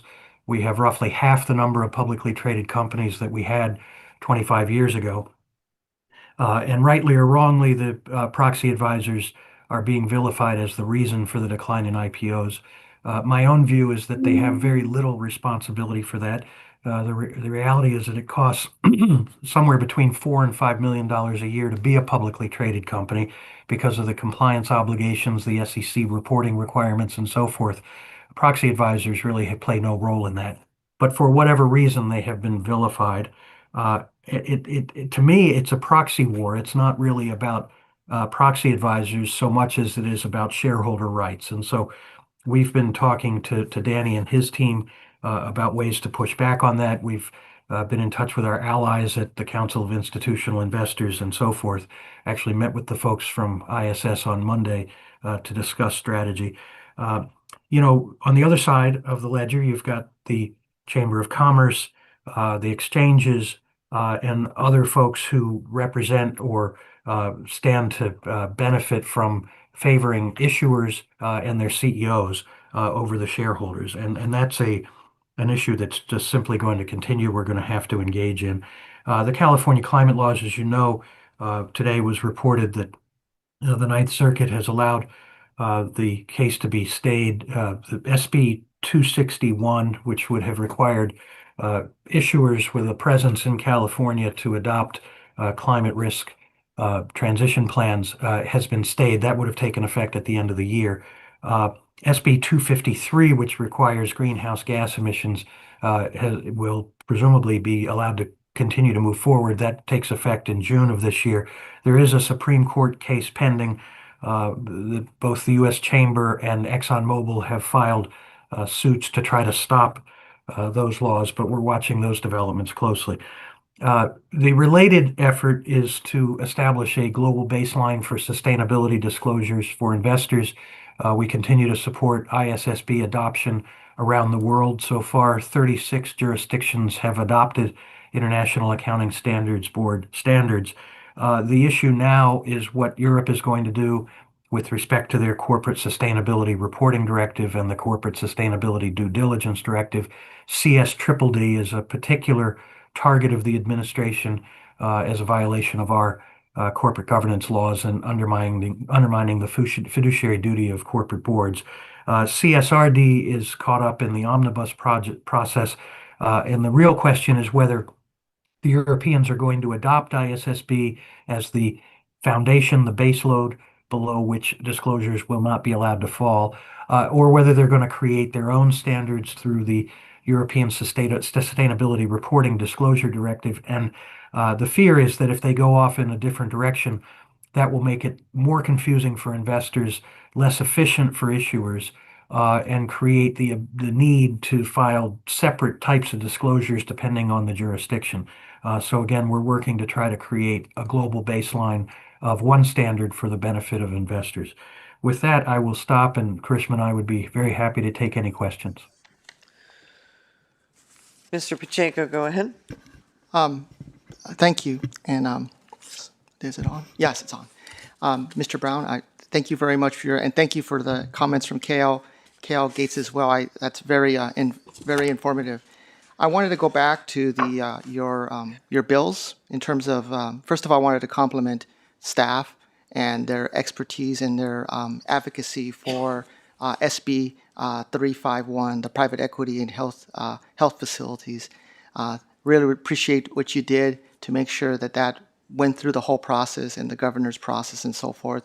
And just wanted your comments that after we had done the support on that in I believe we did it at the offsite. How was it? How did it go through? I mean, if you can give us a rundown of the process. Well, thank you for the comments, Mr. Pacheco. And I think once it went through, we communicated the board support to the California Medical Association, the California Dental Association. I think they were happy to receive our support. The bill kind of went through the Senate and the Assembly. I think there was a few more amendments they took. But at the end, I think they got the bill to a place where I don't think there was really any opposition. But I think that I think they were happy to have the board support. I really appreciate that because, as I think I made comments about it at the offsite, that it provides guardrails for the first time in terms of making sure that we prohibit private equity and hedge funds from keeping the general partners in their lane and keeping the medical doctors in their lane, so that everyone does what they're supposed to do and there's no overlap. So that's really good, Bill, in terms of that. The second item that I would like to ask is, you mentioned the status of another bill, AB 1383, on the PEPRA one, and I'm just wondering, is it going to be reintroduced because it's a 2-year bill? Yeah, as a 2-year bill, they don't need to necessarily be reintroduced. It's still alive. It's in the Assembly Appropriations Committee. So in January, all the bills that were introduced in 2025 that haven't made it through their House of Origin will be taken up if the author wants to move forward with them, and they have to get out by the end of the month. So at some point in mid-January, the Assembly Appropriations Committee will hear AB 1383 and either move it forward or hold it in the committee. Similarly, with another bill, AB 1439 Garcia, the Labor Standard Protection Mandate on California development projects. In terms of that as well, would it have to also go through the same Assembly? Is it Rules Committee or sorry? No, it just has to go through. It'll go be heard in this. If the author decides to move forward, it'll be heard in Assembly PERS Committee sometime in early January, and if it gets out of that committee, it'll go through the process and go to Assembly Appropriations and then to the Assembly floor, and all that has to happen in the month of January. Excellent. And I brought the question again in the investment subcommittee in terms of how that the bill it's on a 2-year bill, but we also are doing our market focused our labor focused market study. And I'm just wondering, just making sure that we're in line to provide the information to the appropriate stakeholders, if that may be possible. Just curious. Marcy, you want to address that? I did kind of hear the conversation on Monday. I think, a lot will depend on the timing of the report. Obviously, we will keep the author, sponsors, committee members informed of the process as we're moving along, as to whether or not the final report is done to inform them. I will defer to the investment office. That's what I wanted to allude to, that you're going to keep everybody in check and keep them in up to date on what's happening, because it is an important study and it would help with the analysis. Correct. Go ahead, Marcy. Yeah, that is our commitment. We've already met with the sponsors team. We've met with the PERS Assembly Chair on this, but there's no guarantee that we can align all the timeframes, but what we can commit to is making sure to keep everyone informed of the progress. And we have made that commitment. And that's fair, keeping everyone informed and keeping the communications channels open. I think that's a fair assessment at this point. Thank you so much. And those are my comments. Thank you, sir. Thank you. I just had a couple of questions for K&L Gates myself, and nobody else is asking questions. So the ESG guidance from the Department of Labor, and I remember when it passed under the other Trump administration, but you said that they might have trouble doing it. So I was a little curious as to what that trouble you thought was that would prevent them from repassing the pecuniary standards, which I can never pronounce correctly. Well, Madam President, it's a great question. You'll remember that rolling back the DOL ESG guidance was the top policy priority of the Trump transition team in 2016. Despite that, it took them 4 years to finally come up with a proposal. They actually issued it after the election when it was clear that they were going to be departing the White House. Eugene Scalia, the Secretary of Labor, issued revised guidance that said ESG can only be considered to the extent that it impacts pecuniary considerations. And they thought they had solved the puzzle. The problem is that in their own discussion of pecuniary standards, they acknowledged that ESG factors could impact pecuniary returns over time. And so they essentially inadvertently validated 90% of what the Obama administration had said. And that was it. They spent 4 years trying to put the toothpaste back in the tube and came up with the pecuniary standard. What we've seen more recently, whether it's red state AGs or State Finance Officers Association, or letters that have come from some Republicans on the Hill, is an attempt to make it an either-or proposition, a binary choice between focusing on returns on the one hand or ESG considerations on the other. I think they're going to try to make it a binary determination. We've seen that in some of the red states where if you're focused on ESG, you're not focused on long-term returns. Well, as we know from the years that we've been discussing it, the reason CalPERS cares about sustainability factors is precisely because of the impact it could have on long-term risk-adjusted returns to the portfolio. So that's why I say it's going to be difficult for them. I anticipate that they're going to try to double down on the pecuniary standard and distinguish it from sustainability. But again, their own language in the 2020 release makes that difficult to see how they're going to be successful.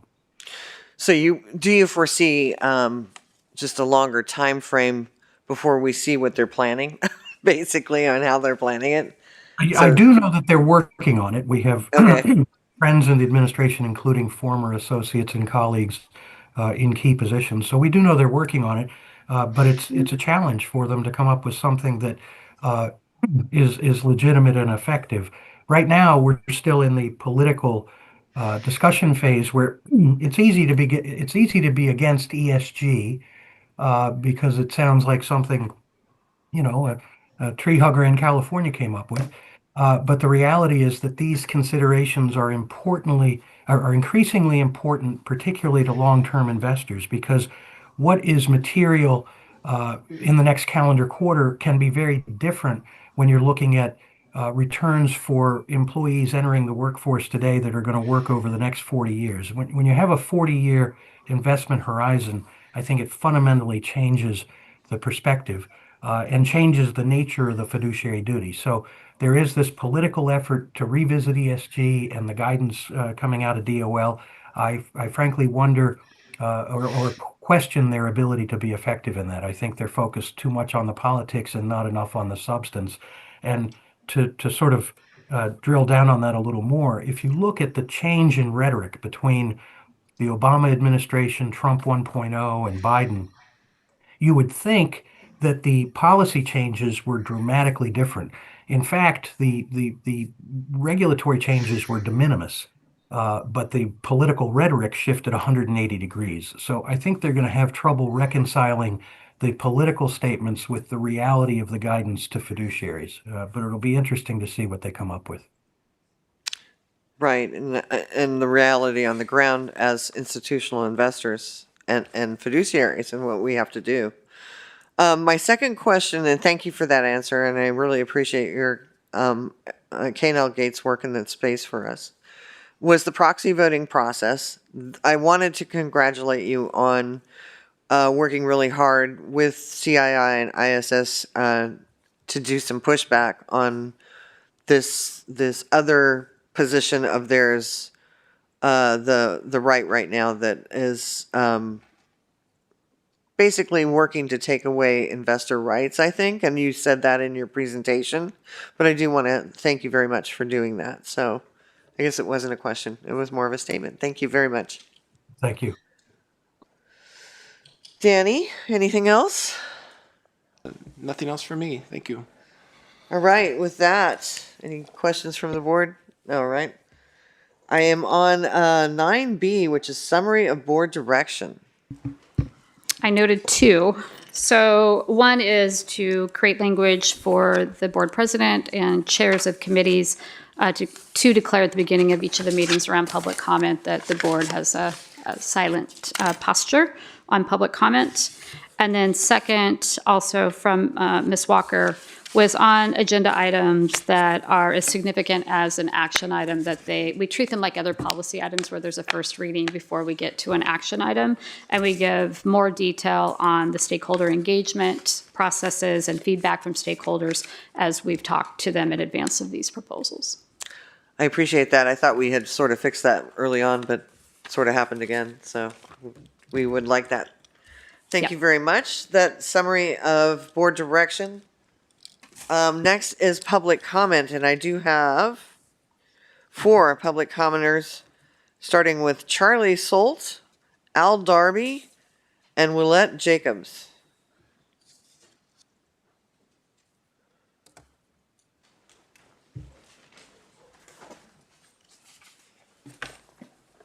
Good morning. Morning. My name is Charlie Solt. So I'm just a non-PERS member of the public, proud citizen of the state of California. And so I became aware that someone that I'm familiar with PERS by virtue of my career, but I became aware of a situation where someone that was a PERS retiree had passed away.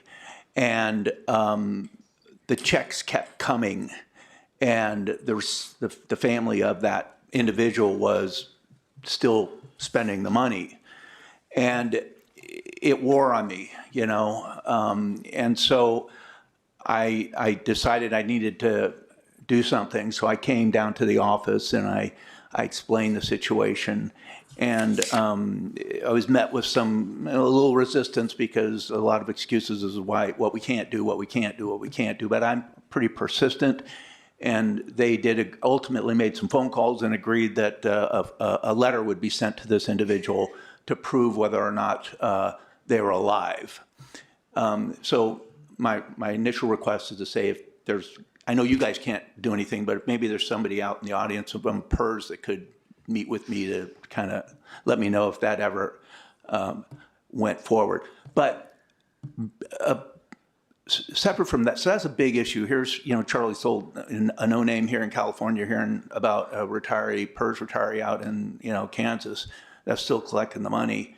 That may be a bigger problem, And so I personally am the recipient of 3 retirement plans, 3 defined benefit. And each one of those plans requires me to either report to an office and sign a document confirming that I'm alive. It's not what they say. It has to do whether I'm working in the industry, because if I'm working in this industry, I might not be getting, should be getting my retirement. But it serves both purposes, right? It shows I'm not working in the industry, but it also shows I'm alive. And so I either have to come into an office or I have to get a statement that's been, I can't ever remember the term, but you go to the bank and get it done, notarized. So I understand PERS doesn't do that. It really would probably be a good approach. So my request is maybe somebody could follow up with me. And my second request is, there's a lot of fraud going on, folks. You know, it's a different generation. I don't know if it's generational, but it's a shame. And I think that might be a reasonable approach to it moving forward for PERS. Thank you, Mr. Stoltz. I will have one of our staff members follow up with you if they want to get your name today. Mr. Darby, go ahead. Good morning, Madam Chair, board members. Al Darby, Vice President, RPEA. I heard references to transparency several times during the various meetings this week. I only wish that they were true around PRA requests from stakeholders. Myself and other RPEA leaders have made requests, but lately we have experienced many unresponsive answers or outright denials to provide answers. I recently asked for specific information about the details of CalPERS loans to companies and individuals whose credit rating doesn't meet bank requirements. While CalPERS has attempted to make details about these loans secret, no legislation to that effect has been successful. So with no privacy limits, this information, PRAs that request this information should be honored in full to provide the information requested. The response I received to my PRA was unresponsive just recently. The information provided did not address the data points I requested. It is not unreasonable for stakeholders to know the identity of borrowers, the terms of the loan, and the performance of the loan. In other words, are we getting double-digit interest? Are the loans being repaid on schedule? Are they cash pay or are they in-kind repayments? Financial publications and financial experts are depicting the current overexuberance in the private loan market as similar to the 2007-2008 situation just before the financial meltdown. With the CalPERS ambition to increase private loan allocation to $5 billion, caution may be prudent. One bright spot here is CalPERS junk bond commitment. It is an ETF. That makes it a liquid private equity asset, perhaps. I hope we can look forward to an improvement in the content of responses, and all requests for information are honored in our PRAs. But if they are delayed or denied, a reasonable explanation should be provided. One final note to Ms. Walker. Several times there have been reactions to public comments by usually the board president, but I do recall an amendment to a motion was actually proposed after public comment. I had a response to my public comment to it from staff. So there are times when there have been exceptions. Thank you. Thank you, Mr. Darby. Ms. Jacobs. Good morning. First, giving honor to God, and I'm so grateful that I'm here once again to speak before this honorable board. In November of last year, I presented an issue before this board regarding my money being used to fund the employee entitlement. And I'm going to address that really quick, and then I'm going to move on to let me deal with her question and the the board's responsibility. Government Code Section 20160 states, subject to subdivision C and D, the board may, in its discretion, upon any terms it deems just, correct the errors or omissions of any active or retired member or any beneficiary of an active or retired member. The only opportunity that a beneficiary of this system has to speak to the board is at the board meetings. We don't have any other access to you.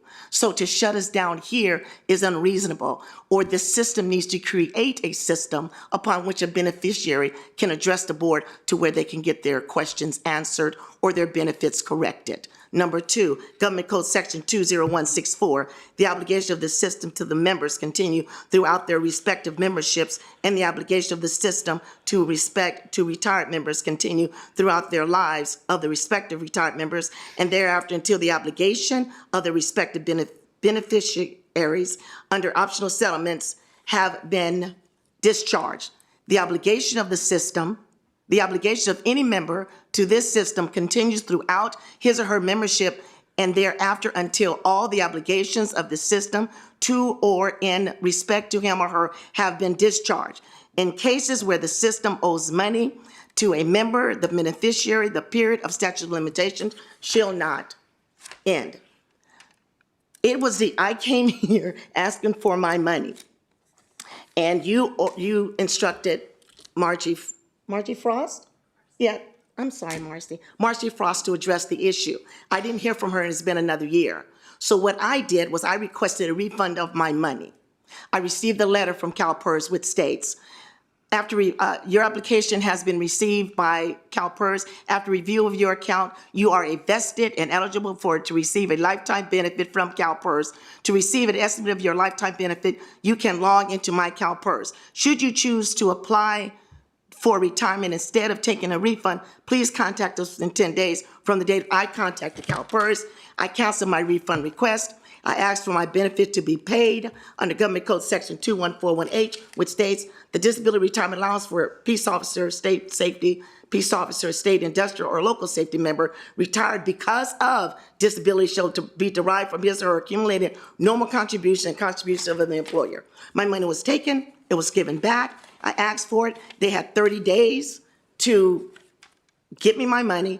Then the state controller had 10 days to give me my money. It didn't happen. It's been 60 days. And I'm concerned because the responsibility of the fiduciary, the California Public Employees Retirement System, is to ensure that benefits are paid when they become due and payable. Now, I'm unsure as to why they did not request my benefit, because under this particular code, all it requires, and I'm going to read it really quick, for figuring your disability retirement allowance, it's 8.899 years of service, benefit factor 2.5, 22.248%, of $3,214.13. My unmodified allowance, which I was given the option to get after the Davenport case, is $715.07.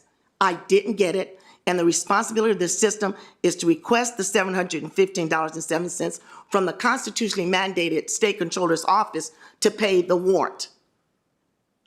I've done everything I can do. I don't even know what else to do other than to go down the benefit services and see why it was not requested, and what is the policy and the procedures for the California Public Employees Retirement System for requesting benefits from the state controller when they become due and payable. Once you have been deemed eligible for the benefit under workers' compensation, and I'm retired on industrial disability, entitled to that disability retirement allowance. So I'm just like, I don't know. It's been 60 days. It's been a year.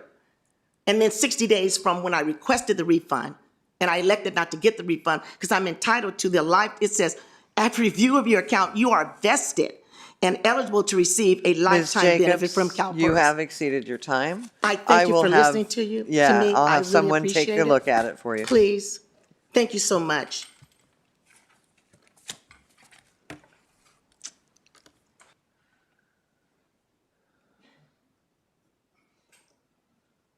All right. So with that, is there any other public comment? We do have one on the phone. That's right. Oh, there it is. Yep, one on the phone. Go ahead. Yes, President Taylor, we have John Holden to comment on 9C. John, you are now live and can proceed with your comments. Hello, thank you. Good morning to the board. My name is John Holden. I'm a native of San Francisco. I would like to thank Marcy Frost and Brad Pacheco for following up on my public comments in September regarding the GG TARP plan attempt to merge into CalPERS. This is the Golden Gate Transit Amalgamated Retirement Plan that's severely underfunded and has significant breach of fiduciary responsibilities and duties. We have to obtain legal counsel, but I have put a Freedom of Information Act request in July. That was denied, and I was told that they were really skeptical of this GG TARP plan, taking it on, and was going to follow up with a letter stating the facts of this plan. My concern is we do participate in the CalPERS health department, health plan. As you can see with the Amador situation, I was going to comment on the risk management audit committee, but it went so long yesterday that I think it's more appropriate to comment there. Regarding CalPERS taking on these sinking ships that everybody's running to safety. And as you can see, October 1st, the Amador plan, the health plan, and it's already 45 days later, and there's huge issues regarding the funding and where that money's going to come from. So with the GG TARP plan, that would have to be funded by somebody. Nobody really is taking responsibility for the plan, but there are concerns that federal money that's earmarked for other things would make it into the CalPERS plan. So my concern is, I've known Malia Cohen and Fiona Ma when they were supervisors here at San Francisco. I sat on the Recology Pension Board. And so my concern is to the retirees and to the overall health and the fiduciary responsibility of the board members, that they do retain counsel, and these are more political considerations than financial or fiduciary considerations.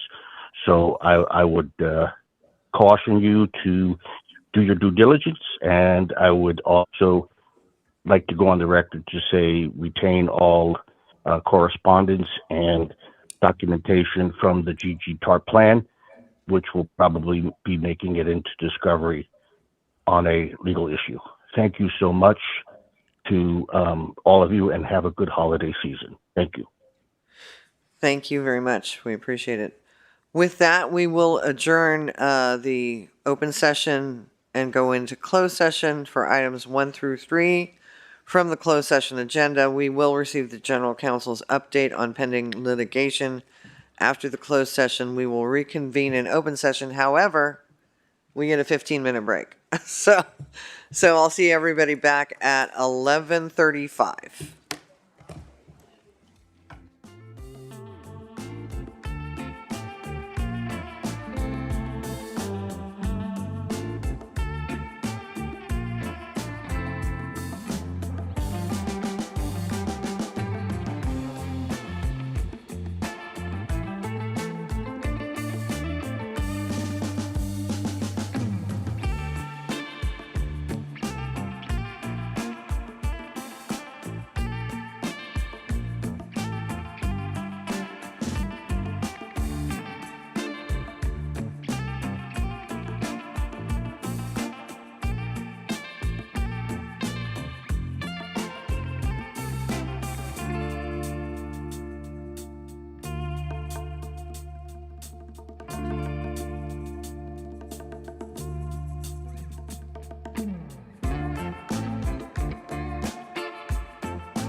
We ready?